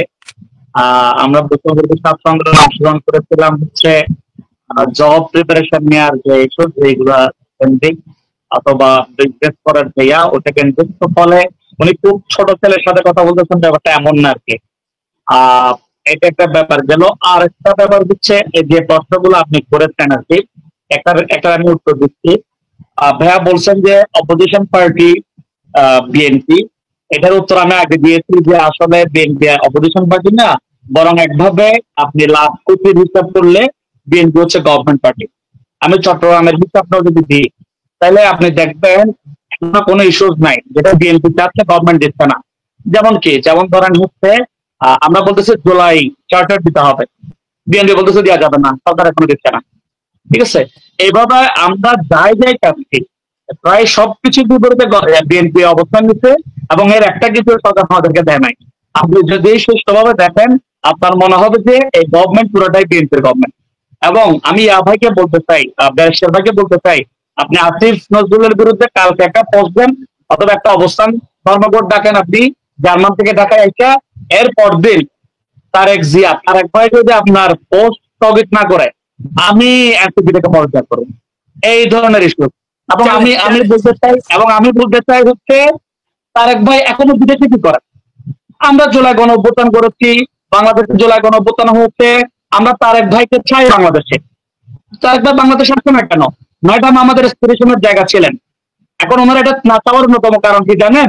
এটা আপনি আমার দুঃখ পাচ্ছেন ঠিকঠাক, এই আরিফ ভাই অমুক এটা করতেছে ওইটা করতেছে, এটার কারণ কি? আমি তো তারেক ভাইকে দুঃখ পারতেছি না। ভাইরা বারবার বলতেছেন হচ্ছে তারেক ভাই জিনিসগুলো দেখতেছেন, তো বারবার জিনিসগুলো দেখতে এসে দেখুক। তার মানে কি তারেক ভাই আমাদেরকে বলতে চাচ্ছেন বাংলাদেশ এখনো আওয়ামী লীগ এর মতো কারো হাতে? তারেক ভাইকে গভর্নমেন্ট নিজের গভর্নমেন্ট মনে করেন না? যে গভর্নমেন্ট ওনার সংস্থান অনুযায়ী হয়েছে, উনি বাইরে করেন কি? জুলাই গণঅভ্যুত্থানের পরে তো ওনার দেশে আসার কথা, ওনার মুরব্বীর জায়গা নেওয়ার কথা, বাংলাদেশকে কিভাবে লিড করা যায় ইউনুস গভর্নমেন্টকে পরামর্শ দেওয়ার কথা। এই কাজগুলো না করে উনি লন্ডনে বসে আছেন কেন? আমি ভাইদের মাধ্যমে রিকোয়েস্ট জানাই, যদি আপনাদের অ্যাক্সেস থাকে তারেক জিয়া বরাবর, প্লিজ ভাইকে আমাদের দাওয়াত দেন। আমাদের পক্ষ থেকে আমরা ভাইকে রিসিভ করবো, কোর্ডিয়ালি রিসিভ করবো। জুলাই গণঅভ্যুত্থানের পরে, আওয়ামী লীগের মোরাল পরাজয়ের পরে বাংলাদেশটা সবার, বাংলাদেশে তারেক জিয়ারও বটে। উনি দেশে আসুক, আমরা ওনার থেকে সরাসরি জিজ্ঞেস করি, ভাই এই ইস্যুস গুলো কেন হবে? জুলাই চার্টার হলে আপনাদের কি সমস্যা? যে কোনো গণ অভ্যুত্থানের অথবা যে কোনো পরীক্ষা একটা সার্টিফিকেট দরকার। আর সার্টিফিকেট যদি না থাকে, তাহলে দেখা যাবে এর পরবর্তীতে বলবে তোমরা পাস করো নাই। ধরেন আপনি আলিম পরীক্ষা দিচ্ছেন, এসএসসি পরীক্ষা দিচ্ছেন, অনার্স পরীক্ষা দিচ্ছেন, কোনো সার্টিফিকেট নাই, তো লোকজন তো আপনারা বিশ্বাস করবেন। জুলাইয়ের যেটাকে চার্টার না থাকে, জুলাইয়ের যেটাকে প্রোক্লামেশন না থাকে, তাহলে তো কিছুদিন পরে অন্য কোনো গভর্নমেন্ট আইসা বলবে যে জুলাইতে একটা 90-এর মতো ঘটনা, এটা তো কিছুই না। অথচ বিএনপিকে আমরা সাপোর্ট করি। বিএনপি নেত্রী আপসপন নেত্রী খালেদা জিয়ার ব্যাপার আমার সাপোর্টের পার্সোনালি সবচেয়ে বড় কারণ হচ্ছে এরশাদের যে ইলেকশন আওয়ামী লীগ এবং জামাত ইসলামে অংশগ্রহণ করছে, খালেদা জিয়া অংশগ্রহণ করে নাই। We have immense support for her. ঠিক আছে, এই যে সিলসিলা, এটা তো বিএনপি রক্ষা করতে হবে। তাহলে জুলাই গণ অভ্যুত্থানের যে চার্টার, জুলাইয়ের যে ঘোষণাপত্র, এটা কিন্তু বিএনপির প্রবলেম কি? অথবা সরকার এটা দিতে বিএনপি নারাজি হওয়ার কারণ কি? আমি আশা করবো এগুলোর একটু জবাব আপনারা দিবেন। তারপর আপনারা বললেন হচ্ছে 18 তারিখের পরে বিএনপি কে মির্জা ভাইরা হচ্ছে করতেন, আপনারা তৈরি করতেন, আমরা হারুনের বাতের হোটেলে গেছি, আপনারা আমাদের সাথে কেমনে কেমনে যোগাযোগ করে সিস্টেম করছেন। ভাই অবভিয়াসলি বাংলাদেশে আওয়ামী লীগ ছাড়া প্রায় প্রত্যেক পলিটিক্যাল পার্টি কোনো না কোনো আমাদের সহযোগিতা করেছে, কিন্তু আপনি যদি খেয়াল করেন, বিএনপির ডাকে বাংলাদেশের মানুষ সাড়া দেয় নাই, জামাতের ডাকে বাংলাদেশের মানুষ সাড়া দেয় নাই। বাংলাদেশের মানুষ কেন সাড়া দেয় নাই? কারণ আপনাদের প্রত্যেকের একটা একটা ব্যাগেজ ছিল, করাপ্টেড হিস্ট্রি ছিল, আপনারা প্রত্যেকে দেশ চালাইছিলেন। ওই দেশ চালানোর সময় বাংলাদেশটাকে ঠিকঠাক ভাবে আপনারা চালাতে পারেন নাই, দুর্নীতিতে চ্যাম্পিয়ন করছিলেন। ফলে আপনাদের উপর জনগণ আস্থা রাখে নাই, জনগণ আস্থা রাখছে স্টুডেন্টদের উপর, বৈষম্য বিরোধী ছাত্র আন্দোলনের উপর। এটা মাইনা নেন। এটা মাইনা নেওয়ার পরে বাংলাদেশের জনগণ আমার পলিটিক্যাল পার্টি আসছে, কিন্তু তখনও আমরা বিএনপিকে সেফ লাইনে খেলতে দেখছি। আপনি মির্জা ফখরুল ইসলাম আলমগীরের তখন ইন্টারভিউ করে দেখেন, উনি বলতে এই ইয়ার সাথে আমাদের কোনো সম্পর্ক নাই, হ্যাঁ এগুলা হচ্ছে আমাদের কনসার্ন যারা হচ্ছে, হ্যাঁ সরকার আমাদের মাফ করে দাও, এই ধরনের পজিশন নিচ্ছিল বিএনপি। অথচ মির্জা মুস্তফা ভাই বলতেছেন সিরাজগঞ্জ থেকে ওনারা ওই ফাইটটা করছিলেন, কিভাবে করছেন আমি জানি না, বাট বিএনপির তৃণমূল নেতৃবৃন্দ আমাদেরকে সর্বোচ্চ সহযোগিতা করছেন। আমরা যখন স্ট্রিটে গেছি ছাত্র দলের পোলাপানরা পাইছি, ওই ছাত্র দলের বিএনপির ওই লিডারদেরকে এখন আমরা কোনো পোস্ট পদবিতে দেখতেছি না, ওরা কোথাও গায়েব হয়ে গেছে। আমাদের সাথে এখন কথাবার্তা হলে বলে যে ভাই যে ট্যাগরে আমরা আপনাদের সাথে পদে ছিলাম তাদেরকে সাইড করে দেওয়া হয়েছে। তাহলে কি আমি বিএনপি নেতৃবৃন্দের কাছে প্রশ্ন, জুলাই গণঅভ্যুত্থানে যারা যারা জড়িত ছিল তাদেরকে কি আপনারা সাইড করতেছেন? আপনারা কি কোনোভাবে আওয়ামী এস্টাবলিশমেন্টের পক্ষ হয়ে কথা বলতেছেন? আর নাইলে কেন বিএনপির কথা, ভারতের কথা, আওয়ামী লীগের কথা সেম লাইনে থাকি? কেন হাসান মাহমুদ যেটা বলে মির্জা ফখরুল ইসলাম আলমগীর থেকে সেম কথা বের হয়? কেন এই কেন বলার একটু জবাব আপনি দিবেন। তারপর আপনি বলেছেন জুলাই গভর্নমেন্ট যেটা গভর্নমেন্টের কাছে ইলেকশন দিয়ে দেয়া, এই জুলাই গভর্নমেন্ট ইলেকশনের জন্য না, আপনি একটা গ্রাফি দিয়ে দেখাতে পারবেন না। জুলাই গণঅভ্যুত্থানের সময় বাংলাদেশের মানুষ কেউ বলে না যে নির্বাচন দাও, বিএনপির ক্ষমতা দাও, কোনো পলিটিক্যাল পার্টির ক্ষমতা দাও। প্রত্যেকে চেয়েছিল ফেসিবাদী ব্যবস্থার পতন। এই ফেসিবাদী ব্যবস্থাকে না ওঠানো ছাড়া ইউনুস গভর্নমেন্ট যদি পদত্যাগও করে আমরা ওদের মেনে নিব না। ওদের মস্কারি করার জন্য আমরা ইউনুস গভর্নমেন্টকে রাখছি নাকি? আমরা ইউনুস গভর্নমেন্টকে বসাইছি বাংলাদেশের যেটা ফেসিবাদী culture, authoritarian culture, Sheikh Mujib থেকে শুরু করে আওয়ামী লীগের শেখ হাসিনা পর্যন্ত যে কাঠামোটাকে স্টাবলিশ করেছে বিয়া করতে হবে, দুরিশ্বাস করতে হবে। বাংলাদেশে কেউ যদি শেখ হাসিনা হইতে না পারে, কেউ ওই দুঃসাহস দেখাইতে না পারে, এই জিনিসটা এস্টাবলিশ করতে হবে বাংলাদেশে। এইটা যদি এস্টাবলিশ করা না যায়, ইউনুস গভর্নমেন্টকে তো আমরা ছাড়বো না। তো পরে ইউনুস গভর্নমেন্টের কাছ থেকে আপনি যদি ইলেকশন চাইলে তো হবে না। এটা তো বিএনপি আর আওয়ামী লীগ গভর্নমেন্টের পরে 3 মাসের যে আওয়ামী লীগ ইন্টারিম গভর্নমেন্ট হয়, ইন্টারিম গভর্নমেন্ট না, ইন্টারিম গভর্নমেন্ট হচ্ছে জুলাই ম্যাসাকারের ভিতর দিয়া, আওয়ামী লীগ পলানির ভিতর দিয়া ম্যান্ডেট প্রাপ্ত একটা গভর্নমেন্ট, সংস্কারের ম্যান্ডেট প্রাপ্ত গভর্নমেন্ট। এই যদি ঠিকঠাক সংস্কারগুলো না করে আমরা কি ছাড়বো নাকি জুলাই গণঅভ্যুত্থানের অন্যতম স্টেক হোল্ডার এই ইন্টারিম গভর্নমেন্টে? আমরা যদি দরকার হয় এই সংস্কার প্রশ্নে জুলাই যেভাবে আমরা মাঠে নেমেছি এভাবে আমরা মাঠে নামবো। বাংলাদেশের জনগণ কি তাহলে কথা দিচ্ছে যে বছরের পর বছর তারা শুধুমাত্র আন্দোলন করে যাবে ভোটের জন্য? কালকে যদি এই ইলেকশনে আমরা ধরে নিলাম বিএনপি ক্ষমতায় আসছে, বিএনপি যদি আওয়ামী লীগের মতো কাজ করে, বাংলাদেশের ফেসিবাদী যে কাঠামো সংবিধান থেকে শুরু করে সবকিছুতে ঠিকঠাক আছে, কোনটা যদি করাপ্টেড হয় এটা কিভাবে ঠিক হবে? আমরা ঠিক আপনার কাছে আসবো। ঠিক ভাই আরেকটা কথা আমি শেষ করতেছি, আরেকটা জিনিস দেখেন, বিএনপি আরেকটা ব্যাপারে আমি কথা বলতে চাই। এই যে মেয়র হইলেন চট্টগ্রাম এবং ঢাকায় এখন চালাচ্ছেন কেন ভাই? ওই ইলেকশন গুলো তো আপনারা বর্জন করছিলেন। আপনাদের পিপলের প্রতি শ্রদ্ধা নাই কেন, ম্যান্ডেট নাই কেন? আপনারা কোর্টের মাধ্যমে কেন আপনি ইলেক্টেড হবেন? একজন এমপি, একজন মেয়রের, একজন জনপ্রতিনিধির ওই গাছটা তো থাকা দরকার যে আমি কোর্ট অর্ডারের মাধ্যমে হব না, রিপ্রেজেন্টেটিভ হব না, ভোটের মাধ্যমে রিপ্রেজেন্টেটিভ হব। কেন আপনি ওয়েট করবেন না? আপনি ইয়ার মাধ্যমে হওয়ার মাধ্যমে যেটা করলেন আওয়ামী লীগের সময় যে নির্বাচন, এগুলোরে আপনি বৈধতা দিলেন। আপনি আমরা জানি 18 সালে যে ইলেকশনে কয়জন বিএনপির জয়েন করছিল ইয়াতে, আপনারা তো কিছুদিন পরে বলবেন হচ্ছে আর বাকি 200 জায়গায় আমরা জিতছিলাম, ওই জায়গায় আমাদের দাও। এগুলো তো আপনারা রাষ্ট্র কাঠামো ঠিকঠাক ভাবে বুঝে অ্যাড্রেস করতেছেন না। সাময়িক একটু লাভের জন্য বিএনপি যে ধরনের হিস্ট্রিগুলো রেখে যাচ্ছে, আমি মনে করি যে দুই ভাই এখানে আছেন আমাদের মির্জা ভাই এবং ইঞ্জিনিয়ার ভাই, ওনাদেরকে পরবর্তীতে এগুলোর মাসুল দিতে হবে। ক্ষুদ্র স্বাস্থ্য দ্বারা আপনারা আক্রান্ত হচ্ছেন, আপনাদের দেশের যে হিস্ট্রি মুভমেন্ট আমরা পার করতেছি এটার ব্যাপারে আপনাদের কোনো আন্ডারস্ট্যান্ডিং নাই। আপনি এক আজাদের কথা বলছেন, তারপরে হচ্ছে এগুলো তো ভিত্তিহীন ভাই, এগুলো তো কোনো পত্রিকার রিপোর্টও নাই। আর এই ধরনের যে রিপোর্ট গুলো আসছে তার সালামের ব্যাপারে অথবা যাদের ব্যাপারে, এগুলোর ব্যাপারে আমরা যতবারই পত্রিকার ব্যাপারে করছি, রিপোর্ট করছি, প্রত্যেকবারে তারা স্তরে বলতেছে। ঠিক আছে।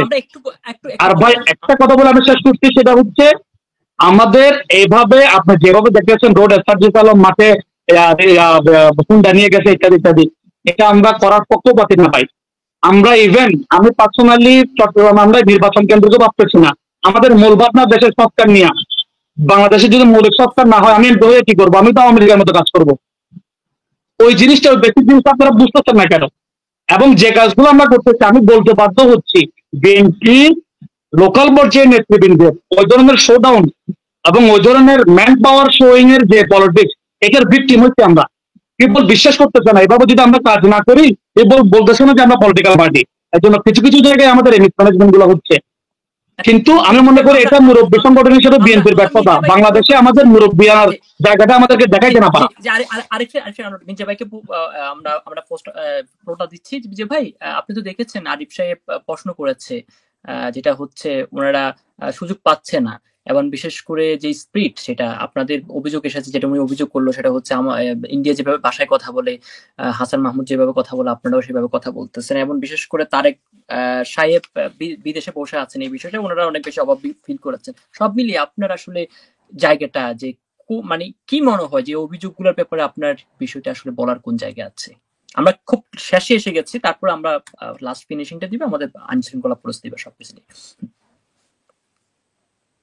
জি মির্জা ভাই। আসলে ওনার কথায় আমি যেটা মানে এখানে আসলে আমাদেরকে মানে প্রশ্নে জর্জরিত করা হয়েছে। আসলে আমরা তো আসলে ক্ষমতায় নাই, ক্ষমতায় তো আছে অন্তর্বর্তীকালীন সরকার। সাপোর্টটা আমরা সকলেই দিয়েছি, কারণ এই বিজয়টার পিছনে সকল দলের এবং ছাত্র জনতার এখানে ভূমিকা রয়েছে। তো এটা অস্বীকার করলে মানে ঠিক হবে না। আর দীর্ঘদিনের আমরা রাজনীতি করি এবং আন্দোলন সংগ্রামের মধ্য দিয়ে আমাদের কিন্তু যাত্রা, এবং আমরা যে আসলে কথা বলছি সেটি হলো যে সবচেয়ে বড় কথা, যে যে উদ্দেশ্যে আমাদের আন্দোলন ছিল এবং ছাত্র জনতার যে গণ অভ্যুত্থান ছিল, এটা আমাদের একটাই চাওয়া ছিল যে ফ্যাসিস্ট সরকার পতন ঘটানো। তো সেটি হয়ে যাওয়ার পরে আমাদের এই যে এখন যে পরিস্থিতিটা তৈরি হয়েছে, আমি কিন্তু বলেছি আপনাকে যে পরিস্থিতিটা তৈরির পিছনে আসলে কাদের ভূমিকাটা বেশি রয়েছে। আমরা তরুণ সমাজের মানে নেতৃত্বে বা গণ অভ্যুত্থান হয়েছে, এটি যেহেতু আমরা বলছি, তাহলে তারা কি পারতো না এই সব দলকে এক জায়গায় রেখে তাদের সাথে ভালো সম্পর্ক বজায় রেখে অন্তর্বর্তীকালীন সরকারকে সহযোগিতা করা, এবং আপনার এই যে ন্যূনতম যে সংস্কার নির্বাচন করার জন্য আমরা যে এই যে আন্দোলন করেছি 17 বছর, এটি কিন্তু ওই যে আমি বলেছি ভোটাধিকার, মানবাধিকার এবং বিচার অধিকার ফিরে পাওয়ার জন্য। তো এই কথাগুলোর জন্য আমরা, এই অধিকার পাওয়াগুলোর জন্য আমরা আন্দোলন করেছি। এবং আজকের যে বৈষম্য বিরোধী ছাত্র আন্দোলন, যারা ছাত্র জনতার গণ অভ্যুত্থান ঘটিয়েছে এবং সকলের সহযোগিতা রয়েছে, আমরা চাচ্ছি যে নির্বাচন করে একটি জনগণের সরকার প্রতিষ্ঠা করা হোক। সেই জনগণের সরকার কিন্তু মানে সরকার আসলে সংস্কার কিন্তু একটি চলমান প্রক্রিয়া। তবে নির্বাচন দেওয়ার আগে অবশ্যই ন্যূনতম কিছু কিছু জায়গায় আমাদের সংস্কার করা দরকার, যে আমাদের মানে নির্বাচন যে কমিশন রয়েছে এটি কিভাবে সংস্কার করা যায়, এবং সরকার ক্ষমতায় গেলে যেই যাক না কেন ক্ষমতায়, জনগণের ভোটের মাধ্যমে নিরপেক্ষ নির্বাচনের মধ্য দিয়ে তারা পরবর্তীতে কার অধীনে রেখে যাবে, এবং সেই সরকার, তত্ত্বাবধায়ক সরকার কতদিনের হবে সেইটি নির্ধারণ করবে। তো এইগুলি আরো যে প্রশাসনের বিভিন্ন সেক্টরে নির্বাচন মানে সংস্কার দরকার। এবং এই আওয়ামী লীগের যারা খুন গুম নির্যাতন, ছাত্র জনতার যে হত্যাযোগ্য মেতে উঠেছিল, সেই ছাত্র জনতার যাদেরকে হত্যা করেছে আওয়ামী লীগের পতিত সরকার, খুনিয়ে ফ্যাসিস্ট সরকার, তাদের বিচারের জন্য এই যে আজকে বিচার কাজ কিন্তু শুরু হয়েছে, আমরা দেখেছি, সারা বিশ্ব দেখছে। তো এই কাজগুলো কিন্তু চলমান এবং প্রায় 10 মাস গেছে। এবং আমরা ডিসেম্বরের কথা বলছি, আমাদের বিএনপির ভারপ্রাপ্ত চেয়ারম্যান, আমাদের বিএনপির মহাসচিব ফখরুল ইসলাম আলমগীর, সেই জায়গায় আমরা আরো কিন্তু 6 মাস রয়েছে। আজকে জুন মাস পড়েছে, আমরা ডিসেম্বরে যদি নির্বাচন হয় তাহলে সেই ক্ষেত্রে আরো 6 মাস। 6 মাস কি আসলে যৌক্তিক কোনো সময় না? তো সেই জন্য আমার কথা হলো যে আসলে এই যে তরুণ সমাজে যারা নেতৃত্ব দিয়েছে, কারো লেখাপড়া এখনো চলমান, কারো হয়তো অনেকে চাকরি নিয়েছে, আমাদের সন্তানেরা এখনো লেখাপড়া করছে, ইউনিভার্সিটিতে আছে। যাই হোক, এখন আমার কথা হলো যে এই এই জুলাই আগস্টের যে এই গণ অভ্যুত্থানের যে ফসল, এবং এটাকে বাংলাদেশ, নতুন বাংলাদেশ বিনির্মাণে আমাদের সকলেরই আসলে ভূমিকা রাখা দরকার। এখানে আমরা কেন, আমি বুঝতে পারতেছি না যে এখানে আমরা একে অপরকে প্রতিপক্ষ কেন বানাচ্ছি। এই সরকার যদি ফেল করে, সেই জায়গায় আসলে এনসিপি এই মানে আওয়ামী লীগের রোশানলে পড়বে। আমরা যারা বিএনপি আছি, জামাত আছে, এই যে বিভিন্ন প্রতিষ্ঠান রয়েছে, সেনাবাহিনী, পুলিশ বাহিনী, তারাও কি এর বাইরে যাবে? এবং আওয়ামী লীগের অনেক দোসর এখনো কিন্তু রন্ধ্রে রন্ধ্রে বিভিন্ন জায়গায় আছে। এখন আমি যে কথাটা ভাই বলেছে, সেই জায়গায় যে তারেক রহমান যে এখন মামলা অনেকগুলো হয়তোবা মানে খারিজ হয়েছে, কিন্তু আপিল করার কিন্তু সরকারের সুযোগ আছে। এবং এখনো কিন্তু পরিপূর্ণ মানে ঘোষণা কিন্তু সরকারের পক্ষ থেকে আসে নাই, মানে আপিল বিভাগ থেকে। এখন আপনার এই যে দেশে আওয়ামী লীগের চক্রান্ত, দোসররা বিভিন্ন জায়গায় কিন্তু তারা রয়েছে, দেশি বিদেশি, ভারতেরও কিন্তু ষড়যন্ত্র আছে। আপনার শেখ মুজিবুর রহমান, শহীদ প্রেসিডেন্ট জিয়াউর রহমান, এদের হত্যাযজ্ঞের পিছনে কিন্তু প্রতিবেশী এবং দেশি বিদেশি চক্রান্ত রয়েছে। সেজন্য তারেক রহমান কিন্তু মানে আমার আপনার মতো কিন্তু ফিগার না, উনাকে কিন্তু হিসাব করে আসতে হবে। এবং উনি আসার পরে আমার মনে হয় যে উনি আজকে সারা বিশ্বেই কিন্তু কিন্তু একজন আমি মনে করি যে হিরো। এবং উনি, আমি যে আমাকে মানে জুবাইরুল হাসান আরিফ ভাই যে কথাটা বলেছেন, যে এবং আপনিও বলেছেন নজরুল ভাই, যে হারুনের ভাতের হোটেলে যারা ভাত খেতে গেছে, এটা তো আমাদেরই সন্তান, এবং এরা তো আমাদেরই দেশের সন্তান, কৃতি সন্তান, সাহসী বীর সেনা। এদের বিরুদ্ধে এই কথা কিন্তু আমি এইভাবে বলি নাই। আমি বলেছি যে উনারা যখন মানে হারুনের ওই ওই জায়গায় গিয়েছিল, তাদেরকে ধরে নিয়ে গিয়েছিল, তাদের উপর নির্যাতন করা হয়েছে, এবং আমরা তাদের সাংবাদিক সম্মেলনের মধ্যে দেখেছি যে তারা বোঝানোর চেষ্টা করেছে যে তাদেরকে কিভাবে নির্যাতনের মুখে এই চাপে পড়ে এই মির্জা ভাই, কথাগুলো কথা বলছে। তো মনে হয় 2 আমি দিনও শেষ করি, হয়নি আমি না শেষ মনে করি, হয়। শেষ করি, আমাকে ফিনিশিং টানতে দেন। সেই জায়গায় আমি দেখেছি তারা কিন্তু ভয়ে হোক আর নির্যাতনের কারণে হোক, তারা কিন্তু চুপ হয়ে গিয়েছিল। নেতৃত্বের যে 5-7 জন, সেই জায়গায় পরবর্তী নেক্সট যারা নেতৃত্বে ছিল, তাদেরই কিন্তু সাথে আমাদের বিএনপির ভারপ্রাপ্ত চেয়ারম্যান তিনি কিন্তু, এবং আমরা যারা আছি বিভিন্ন ডিস্ট্রিক্ট পর্যায়ে, সেন্ট্রালে, ছাত্রদল, ছাত্র শিবির বা বিভিন্ন সংগঠনে যারা নেতৃবৃন্দ, তারা কিন্তু বিভিন্নভাবে যে যেভাবে পেরেছে তারা সহযোগিতা করেছে, তাদের পাশে থেকে সাহস জুগিয়েছে, বিভিন্ন ভাবে সহযোগিতা করেছে, আমাদের মা বোনেরাও করেছে। তো সেই জায়গায় যদি আমাদেরকে তুচ্ছ তাচ্ছিল্য করা হয়, আমরা কি ভোটের জন্য আমরা আন্দোলন করি নাই? গণতান্ত্রিক পরিবেশ ফেরত আনার জন্য আন্দোলন করি নাই? এই যে আজকে অপরাধ যে বেড়ে গেছে, এটি কি কারণে হচ্ছে? আসলে আমাদের এই অন্তর্বর্তীকালীন সরকার যে এসেছে, এটি আসলে আমাদের এই সরকার কতটুকু ভার বহন করতে পারবে, এটি কিন্তু আমাদের বোঝার বিষয় আছে। এই জন্য জনগণের সরকার প্রতিষ্ঠিত হওয়ার জন্য, তাদের দায়িত্ব নেওয়ার জন্য, এটি মানে মানে ভোটের কোনো বিকল্প নেই। হ্যাঁ, ঠিক। সেই জন্য আমরা বলছি ন্যূনতম সংস্কার এবং বিচার শেষ করে আসলে নির্বাচনটা অতি দ্রুত হ্যাঁ, ঠিক। দিলে আমার আমরা মনে হয় আমরা যে আমরা ঠিক অপরাধ আমরা যেটা ঠিক বেড়েছে, খুন, আমরা লাস্টে গুম, এই যে একবারে শেষে ডাকাতি আসছি বা আমরা। ধর্ষণ, এগুলো কমে যাবে। সেই জন্য ভাই আমি বলি নজরুল ভাই, হ্যাঁ, আমার মির্জা ভাই, কথা আমরা হলো যে শেষে আছি, আমরা আমরা কেউ, শেষে আছি। আমি বলি ভাই, আমি যদি বলি জামে মসজিদের ইমাম আর আমি ছাড়া আর সবাই খারাপ, এই কথাটা বলা ঠিক হবে না।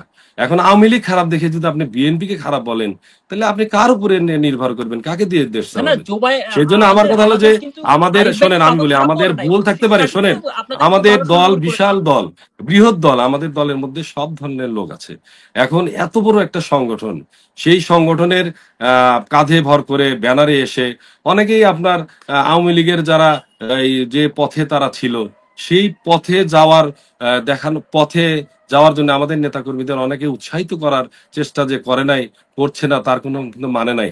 কিন্তু আমাদের বিএনপির ভারপ্রাপ্ত চেয়ারম্যান এই সময় চাঁদাবাজ, দখলদারিত্ব বা যে কোনো সন্ত্রাসী কর্মকাণ্ডের সাথে যারাই যুক্ত হচ্ছে না কেন, আওয়ামী লীগের যারা আছে দোসর, বা আওয়ামী লীগের ছাত্রলীগ, যুবলীগ, হ্যাঁ, ঠিক। স্বেচ্ছাসেবক ঠিক। লীগ, আমরা তাদের আমরা কিন্তু আমরা আমি আমরা বলি, ঠিক। আমি ভাই আমাকে শেষ করতে দেন। না, আমি না, বলতেছি যে তাড়াতাড়ি শেষ করতে হবে, এই আমাদের এই শেষ তাদেরকে করতে হবে, সময় আমি বলি, অনেক হয়ে গেছে। তাদের বিরুদ্ধে যারা আমাদের দলের নেতাকর্মীরা যারা সবাই যে ভালো, বা একটা হাতের 5 আঙ্গুল সমান না, সেই জায়গায় থাকতেই পারে, অবশ্যই তাদের বিরুদ্ধে অ্যাকশন নেওয়া হয়েছে, সেই জায়গায় মানে বহিষ্কার করা হয়েছে, আইনের হাতে অনেকে সোপর্দ করা হয়েছে, এবং এটি চলমান রয়েছে। এবং আপনার সেনাবাহিনী যে আজকে ভূমিকায় অবতীর্ণ হয়েছে সারা বাংলাদেশের প্রত্যেকটা জেলাগুলোতে, সেখানেও কিন্তু তারা আইন শৃঙ্খলা ঠিক রাখার জন্য ভূমিকা রাখছে। আপনি দেখেন যে পুলিশ বাহিনী কিন্তু কোনো ভূমিকা প্রথম পর্যায়ে রাখে নাই, সেই জায়গায় এই ছাত্ররা মানে ছাত্রীরা আমরা দেখেছি ট্রাফিকের ভূমিকা পালন করেছে, কিন্তু আমরা দেখেছি পুলিশকে আমাদেরকে মানে সাহস যোগাতে হয়েছে, থানায় গিয়েছে, আমরা ছবি উঠেছি, আমরা তাদেরকে বলেছি আপনারা মাঠে নামেন, ছাত্ররা কতদিন ঠিক আপনার এই আমরা আমরা ট্রাফিকগিরি আমরা করবে। আমরা সেটা সেই দেখেছি, জায়গায় আমরা আমাদের দেখেছি। কোন রকমের কোন আমাদের যে আমরা পিছু আমরা পা ঠিক হইনি, দেখেছি আমরা দেশকে ভালো ভাই, করার আমরা জন্য ঠিক আওয়ামী লীগের দোষরদের হাত থেকে রক্ষা করার জন্য যে আমরা আমরা আমরা বিএনপির সেটা ভারপ্রাপ্ত চেয়ারম্যানের নির্দেশে আমরা সারা বাংলাদেশে এখনো আমরা ঠিক দর্শক সজাগ রয়েছি। আমরা দর্শক চাই শ্রোতারা- এই সরকার সুন্দরভাবে তাদের দেশ তাদের এই অন্তর্বর্তীকালীন সময়টা পার করুক। এনসিপি, বিএনপি, জামাত সহ প্রত্যেকটা রাজনৈতিক সংগঠনগুলা তাদেরকে সহযোগিতা করুক, সুন্দর একটা নির্বাচন হোক, তার আগে কিছু সংস্কার এবং এই আপনার বিচার কাজগুলা শেষ হোক, হইলে আমার মনে হয় যে সুন্দরভাবে এই আওয়ামী লীগের যে মূল উৎপাটন আমরা এটি কিন্তু আমরা ঠিক, করতে ঠিক, পারবো। ধন্যবাদ, এটি ধন্যবাদ। সকলে, তবে এই বেয়াদবি করে বা মির্জা ভাই, কাউকে মির্জা ছোট ভাই, করে ধন্যবাদ, ধন্যবাদ। কাউকে আমরা ঠিক- ছোট করে হ্যাঁ, আসলে ঠিক, কিন্তু আমরা ঠিক- দেশকে আমরা আগায় ঠিক- নেওয়া যাবে না। আমরা সুন্দর ঠিক, একটি সমাধানের পথে অফিসের যাওয়া কাছে যাবে যাবো। না, এখান থেকে আমরা বেরিয়ে শেষ আসতে হবে মুহূর্তে- ভাই। শেষ মুহূর্তে- আমি দেখেছি যে মির্জা নাহিদ ভাই, আমরা শেষ এই মুহূর্তে যে আছি। আপনার আমাদের স্থায়ী কমিটির সদস্য ডক্টর সালাউদ্দিন আহমেদের সাথে যে বিতর্কে জড়িয়ে পড়েছে, এটিকে আসলে শোভনীয়? কথা থাকলে কিন্তু বিভিন্ন ভাবে বলা যায়, কিন্তু এইভাবে বললে আমাদের যদি মানে সম্মানই যেন না করে, তাহলে আজকে তারা তো দেশে নেতৃত্ব দিবে, এই তরুণরা আগামী দিনে ওই রাষ্ট্রনায়ক হবে, তারা নেতৃত্ব দিবে, তারা আমাদের কাছ থেকে শিখবে, আমাদেরকে ভালোভাবে তাদের কথা থাকলে আমাদেরকে বলবে। কিন্তু আমাদেরকে কটাক্ষ করে অপমান করে তারা যদি মনে করে যে আমরা দেশে এই সুন্দর একটি দেশ উপহার দেব, এটি আসলে অবান্তর ভাবা। এখান থেকে বের হয়ে আসতে হবে, বের হয়ে আসতে হবে। তবে আপনি নজরুল ইসলাম বিপ্লব ভাই, আমি এখানে বলতেছি যে এই যে বৈষম্যের বিরুদ্ধে কিন্তু আন্দোলন হয়েছে, ছাত্র জনতারা বৈষম্যের বিরুদ্ধে আন্দোলন করে এই দেশ স্বাধীন করেছে দ্বিতীয়বার। সেই বৈষম্য যদি আমাদের মধ্যেও রাখেন, আমার কথা বলার মধ্যে আপনি বারবার কথা বলেন, তাহলে আসলে আমাদের এখানে ভূমিকা রাখার কোনো প্রয়োজন আছে বলে আমি মনে করি না। কথা বলার সুযোগ আছে বলে মনে করি না। না, আমরা আপনার অবশ্যই কথা বলার সুযোগ আছে। আমরা অবশ্যই আমাদের টপিকটা ছিল যে অপরাধের রাজত্ব কোন দিকে যাচ্ছে বাংলাদেশ, কিন্তু আপনারা দুই পক্ষ যেভাবে এই কোণের উপর দোষারোপ করছেন, কিন্তু আমরা দর্শকেরই বুঝতে পারতেছি না আসলে দোষটা কার। না, আমি দোষারোপ করছি না, আমি দোষারোপ করছি না। তারা নেতৃত্ব থেকে আগামী দিনে এগিয়ে যাক, কিন্তু আমাদের সাথে খারাপ আচরণ করে, অপমান অপদস্থ করে, এই সিনিয়র জুনিয়র মেইনটেইন না করে যদি কথা বলে, তাহলে তো কাদের নিয়ে তারা চলবে? না, অবশ্যই সেটা সবাইকে রেসপেক্ট রাখতে হবে। আমরা আপনার কাছে ফিরে আসবো। আমরা শুধু 1 মিনিটের মধ্যে 2 মিনিট করে আমরা যাবো প্রত্যেকের কাছে। আমরা সাবির সাহেবের কাছে যাবো। সাবির সাহেব, আপনি দেখেছেন, আমার কথা শুনেছেন, আমাদের আরিফ সাহেবের কথা শুনেছেন, আরিফ ভাইয়ের কথা শুনেছেন। এখন আমরা যেখানে যাবো, যে আপনাদের এই যে দ্বন্দ্ব, এই যে কনফ্লিক্ট, এই যে ক্লাইম্যাক্স, এই জায়গাগুলোতে আমাদের সাধারণ জনগণ আমরা আসলে সমাধানে পৌঁছতে পারছি না, যে আসলে ভবিষ্যতে আমাদের রাজনীতি পরিস্থিতি কিংবা আমাদের মানুষকে আসলে কি এইভাবে হত্যা করা হবে কিনা, এইভাবে মব জাস্টিস হবে কিনা, কিংবা আমাদের যে আইন শৃঙ্খলা পরিস্থিতি যে অবনতি, সেই বিষয়টা কি অব্যাহত থাকবে কিনা। 2 মিনিটের মধ্যে আপনি একটু শেষ করবেন যে সমাধানটা আসলে কোথায়। জি, আপনি একটু আনমিউট করেন। ইয়েস, আমি আমার বক্তব্যে উল্লেখ করেছি যে ধরেন যারা অপরাধী চক্র, তখন তারা সবসময় বিশৃঙ্খলার সুযোগ নেয়। যেহেতু দেশে নির্বাচিত সরকার নেই এবং ইউনূস সাহেব যাদেরকে নিয়োগ দিয়েছেন তারা এফিসিয়েন্টলি কাজ করতে পারছেন না, এটা আপনিও জানেন। তারা থাকেন ঢাকায় এবং তাদের রাজশাহীতে বা আপনার খুলনা, চট্টগ্রাম কোথাও কাজের কিন্তু তেমন কোনো ভূমিকা নেই। তো দেখা যাচ্ছে যে যারা আপনার ক্রাইম করে, তারা ক্রিমিনাল, তারা মানে বিলিভ করে যে আমি এই মার্ডারটা করলে বা এই রেপটা করলে আমি এনসিপির কোন নেতাকে ধরবো বা কোন বিএনপি বা জামাতের নেতাকে ধরবো, অথবা আমি টাকা দিয়ে সামহাও আমি এখান থেকে বের হয়ে যেতে পারবো। সেজন্য বড় ধরনের রবারি হচ্ছে, গুম হচ্ছে না, এখন খুন হচ্ছে, ধর্ষণ হচ্ছে, মব জাস্টিস হচ্ছে। এটা একটা বড় কারণ হচ্ছে আপনার প্রশাসনিক ব্যর্থতা এবং দেশে স্থিতিশীল সরকার না থাকা। এটার আপনার সমাধান আসতে পারে দুই ভাবে। একটা হচ্ছে ইউনূস সাহেব যদি অতি দ্রুত উপদেষ্টা পরিষদ আপনার চেঞ্জ করেন এবং দক্ষ লোকজনকে নিয়োগ দেন, সেটা হতে পারে। সেকেন্ড হতে পারে আমাদের বিএনপির দাবি অনুযায়ী দ্রুত নির্বাচন, সম্ভব হলে ডিসেম্বরে নির্বাচন দিলে একটা নির্বাচিত সরকার আসলে, নির্বাচিত সরকার যেহেতু প্রতিনিধি গ্রাম ওয়ার্ড পর্যন্ত থাকে, সেক্ষেত্রে আপনার একজন অপরাধ করার সময় চিন্তা করবে যে না, সেটা আসলে সে পার পাবে না বা অপরাধীর মাত্রা একদম শেষ হবে, কিন্তু কমে আসবে। আমি আমাদের এনসিপির আরিফ ভাইয়ের প্রশ্নের কিছু উত্তর দিচ্ছি সংক্ষেপে।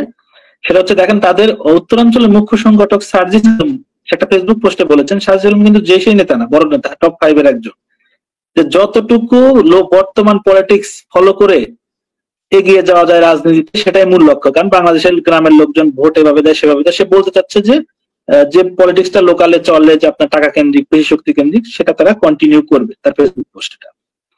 সেকেন্ড হচ্ছে যে আরিফ ভাইয়ের কথা বা এনসিপির অন্যান্য নেতা, সেটা সার্জিস হোক, হাসনাত হোক, অথবা আপনার আরো কারা যেন আছে, ওদের নাম মনে করতে পারছি না, তাদের মানে কথা বলার স্টাইল হচ্ছে যে তারা বৈষম্য বিরোধী আন্দোলনের মূল এবং এদের নেতৃত্বে সবকিছু হয়েছে, মানে পুরো আন্দোলনটা তারা হাইজ্যাক করেছে, যে কারণে তাদের উপর বিরক্ত হয়ে বৈষম্য বিরোধী আন্দোলনের ব্যানারে যারা ছিলেন তারা নতুন একটা দল গঠন করেছেন, UP Bangladesh, United People's Bangladesh.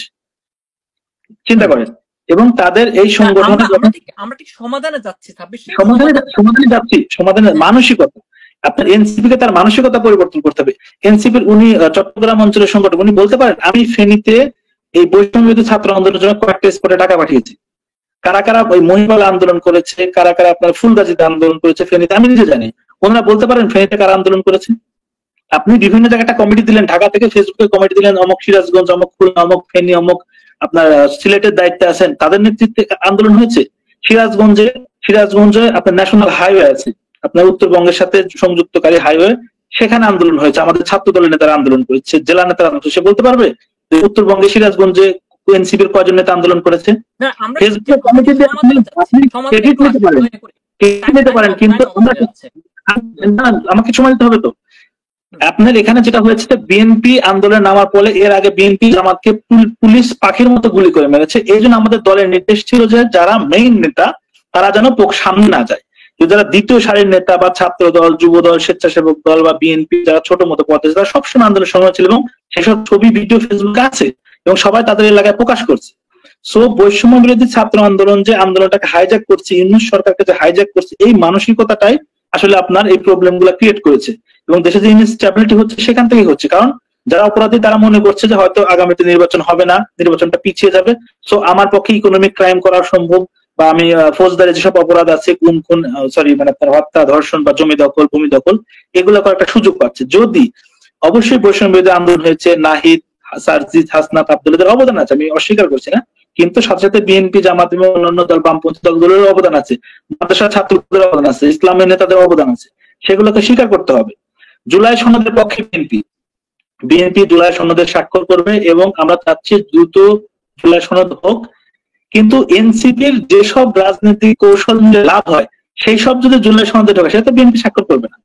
যেখানে এনসিপির একটা সিট পাওয়ার সম্ভাবনা নেই নির্বাচন করে, সেখানে এনসিপি দ্বারা দাবি করছে আপনার প্রপোর্শনাল নির্বাচন হবে, মানে আপনার ধরেন মানে ভোট পার্সেন্টেজ অনুযায়ী, যেটা আপনি জানেন যে ভোট পার্সেন্টেজ অনুযায়ী বিভিন্ন সারা দেশে যে কটা পাবে সেই অনুযায়ী সিট পাবে। এটা তো বাংলাদেশের প্রেক্ষাপটে বাস্তবসম্মত না। দলকে ভোট দেওয়ার যে নীতি, যেটা হয়তো যে একটা দেশে বা ইউরোপ আমেরিকাতে আছে। নির্বাচনে দেখেন, আমরা শেষ করবো, আমি শেষ করবো, যেটা হচ্ছে আশা করি সেটা আমরা 2 মিনিট সময় নিব জনাব আরিফ সাহেবের কাছে, যেটা হচ্ছে জবের। আরিফ, আপনি আমাকে থেকে বলবেন যে সমাধানটা কোথায় দেখছেন আপনারা? আপনারা পরস্পর অভিযোগ দিয়েছেন, সমাধান কোথায় পাবো আমরা? 2 মিনিট বলবেন, শুধু 2 মিনিট মত। সমাধান হচ্ছে আমাদের সবাইকে এই ধরনের দোষারোপের যে সংস্কৃতি, এখান থেকে বের হয়ে আসতে হবে। যেমন ধরেন ভাইরা বলতেছেন সব দলকে একত্রিত করে রাখার দায়িত্ব বৈষম্য বিরোধী ছাত্র আন্দোলনের ছিল, তাহলে এটা হলে আমরা তো দায়িত্ব পালন করতে পারতাম। যদি আমরা ওই দায়িত্ব পালন করতাম, তখন বিএনপির লোকজন বলা হচ্ছে আমাদের মুরব্বী হিসেবে সম্মান দিচ্ছে না, আমাদের লিডারের সাথে কিভাবে কথা বলতেছে দেখো, ইত্যাদি ইত্যাদি। আমি যখন সবার সাথে কাউন্টারঅ্যাক্টিভ করে একটা চমৎকার পরিবেশ নিশ্চিত করতে চাবো, তখন তো আপনার আমাকে সমান হিসেবে সুযোগ দিতে হবে। There is no senior junior in politics. আমি আপনাদেরকে শিখবো, আপনি আপনার থেকে শিখবেন। আপনারা বিএনপি দীর্ঘদিন সরকার বিরুদ্ধে আন্দোলন করেছে, ভোটের রাজনীতি করে ক্ষমতায় গিয়েছে, কিন্তু 18 সালে কি তারা আওয়ামী লীগকে পরাজিত করতে পারছে? বিরেশ্বর ভাই বললেন নেক্সট ইলেকশন আমরা কি করবো না করবো এটা উনি বুঝে গেছেন। এত কিছু বোঝা সত্ত্বেও 18 সালে কিন্তু আপনারা ভালো করতে পারেন নাই। আবার at the same time July গণ অভ্যুত্থান আমরা ঠিকঠাক করতে পেরেছি। ফলে ভোটের যে অভ্যুত্থান, গণ অভ্যুত্থান এমনিতে আমরা ঘটাইতে পারবো না, এটা আপনি কিভাবে ভাববেন? জুলাই গণ অভ্যুত্থানের হচ্ছে একটা ব্ল্যাক সোয়ান মুভমেন্ট, বাংলাদেশের কোনো মানুষ ধারণা করে নাই 4 তারিখ পর্যন্ত মানুষ জানতো না যে হাসিনা পালাবে, ওইটা আমরা সম্পন্ন করতে পারছি। ফলে আমি জাস্ট বলবো এই যে আন্ডারএস্টিমেটের যে ব্যাপার, এই আন্ডারএস্টিমেটের ব্যাপারগুলো যদি আমরা কমাইতে পারি, আমরা অবশ্যই সফল কাম হবো। এবং ভাই একটা কথা বলতেন খুবই চমৎকার, গভর্নমেন্টের কিছু কিছু উপদেষ্টাকে এগুলো যদি চেঞ্জ করা যায়, এই গভর্নমেন্ট অনেক বেশি এফিসিয়েন্ট হবে, অনেক বেশি চমৎকার কাজ করতে পারবে। জুলাই গণঅভ্যুত্থানের যে স্টেক হোল্ডিং এটা ঠিকঠাক ভাবে করতে পারবে। আমি মনে করি এই ভাইয়ের এই কথার সাথে আমি এগ্রি করতেছি, এবং আমি মনে করি জুলাই চার্টার এবং জুলাই প্রোক্লেমেশনের মাধ্যমে স্বীকৃতি দেওয়ার মাধ্যমে এই কাজটা হতে পারে। বিএনপি জামাত সহ সবগুলো পলিটিক্যাল পার্টি যদি প্রথমে এই কাজটা করে দেখাইতে পারে যে প্রোক্লেমেশনের ব্যাপারে আমরা একমত, আমরা দেখবেন এরপর থেকে জুলাই নিয়ে সবাই ঐক্যমতের ভিত্তিতে আবার কথা বলতেছে, বাংলাদেশে আবার জুলাই ফেরত আসছে, জুলাইয়ের ঐক্যমত ফেরত আসছে। তারপরে আইন শৃঙ্খলা পরিস্থিতি হতে ভালো হবে। আমরা ঠিক মির্জা সাহেবের কাছে যাচ্ছি। ভাই আমি আর একটা কথা বলি, বিএনপি বাংলাদেশের সবচেয়ে অর্গানাইজড দল এই মুহূর্তে।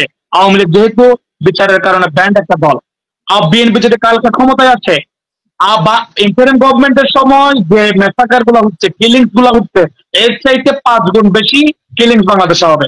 কারণ একটা পরিবারের পর্যন্ত বিএনপির হয়তো কমিটি আছে, একটা পাড়ায় পর্যন্ত কমিটি আছে, চোরদের ভিতর যেমন কমিটি আছে, মন্ত্রীদের ভিতর কমিটি আছে, ব্যবসায়ীদের ভিতর কমিটি আছে। আমরা মাত্র 1 বছর হয় নাই আমরা পলিটিক্স আসছি, তাহলে এই যে এতগুলো স্টেক হোল্ডার বিএনপির, এইগুলোকে তারা কিভাবে থামাবে? তারা যদি এই মুহূর্তে এই জিনিসগুলো না ভাবে, ক্ষমতায় আসার পর তারা দেখবেন এমন ম্যাসাকারের সিচুয়েশন হয়ে গেছে, তারা এটা কোনোভাবেই কন্ট্রোল করতে পারবেন না। এই জন্য ওনাদের উচিত ইন্টারিম গভর্নমেন্টের সরকারের পক্ষে থাকা। আমরা ঠিক মির্জা ভাইয়ের কাছে যাচ্ছি। মির্জা সাহেব, আপনি কি আছেন? আপনি কি আছেন আমাদের সাথে, শুনছেন? কোনো কারণে কি আমাদের লাইন শ্রুত হলাম আমরা, মানে অনলাইনে কি আছেন? মির্জা সাহেব কি আছেন? ওকে, আমরা ঠিক যেটা হচ্ছে আমরা একেবারে শেষ পর্যায়ে আছি, আমরা একেবারে শেষ করে দিব আমাদের টক শো আজকে। যেটা হচ্ছে আমরা মোটামুটি উঠে এসেছে যে আমাদের যে আইন শৃঙ্খলা পরিস্থিতি, পরস্পরের যে একটা কনফ্লিক্ট, একটা দ্বন্দ্ব, সেই দ্বন্দ্ব জায়গা থেকে হয়তো আমরা এক হলো, সেটা হয়তো হতে পারে। এবং সব মিলিয়ে যেটা হচ্ছে, আমরা কিন্তু একবারও কিন্তু কেউ আসলে এটা বলি না যে পুলিশ প্রশাসন ফাংশন করছে না, যেটা বিশ্লেষকরা বলতেছে, যেটা বলতেছে না যে বিচার ব্যবস্থা হয়তো ওইভাবে হয়তো বিচারের বিষয়গুলো যদি মানুষ পেত, তাহলে হয়তো জিনিসগুলো হয়তো এই বিষয়গুলো আসতো। সামাজিক অবক্ষয় থেকে শুরু করে সব মিলিয়ে রাজনৈতিক যে অপশক্তি, যে অপতৎপরতা, কিংবা রাজনৈতিক যে স্বৈরশাসকের জায়গা থেকে, সেই জায়গাটা আমাদেরকে অনেক বেশি ভুগিয়েছে। সব মিলিয়ে আমাদের বাংলাদেশের পরিস্থিতি আগামীতে কোন দিকে যায়, সেটা নিয়ে আমাদের অনেক বেশি দুশ্চিন্তা আছে। আমাদের অনেক বেশি পরিমাণ আগামীতে হয়তো রাজনৈতিক সংকট আরো বেশি হবে কিনা। সব মিলিয়ে সবাই ভালো থাকবেন, সুস্থ থাকবেন। সবাইকে ভালোবাসা জানিয়ে আজকের মুখোশ থেকে বিদায় নিচ্ছি। এবং আপনারা দেখেছেন যে আসলে আমাদের পর্দার আড়ালে যে বিষয়গুলো কিভাবে সেটা সামনে আমরা এনেছি, এবং আমরা আসলে কার কি কোন ভূমিকা কিভাবে হয় সেই বিষয়টা আমরা আলোচনা করেছি। সব মিলিয়ে আমরা আজকে ফিরে দিতে চাচ্ছি। আমরা হয়তো আগামী কোন একটা পর্বে কিংবা সোমবার কোন একটা পর্বে আবার পুনরায় আসবো কোন একটা নতুন টপিক নিয়ে। ততক্ষণ পর্যন্ত ভালো থাকবেন, সুস্থ থাকবেন। সবাইকে ভালোবাসা জানিয়ে বিদায় নিচ্ছি। আল্লাহ হাফেজ, আসসালামু আলাইকুম।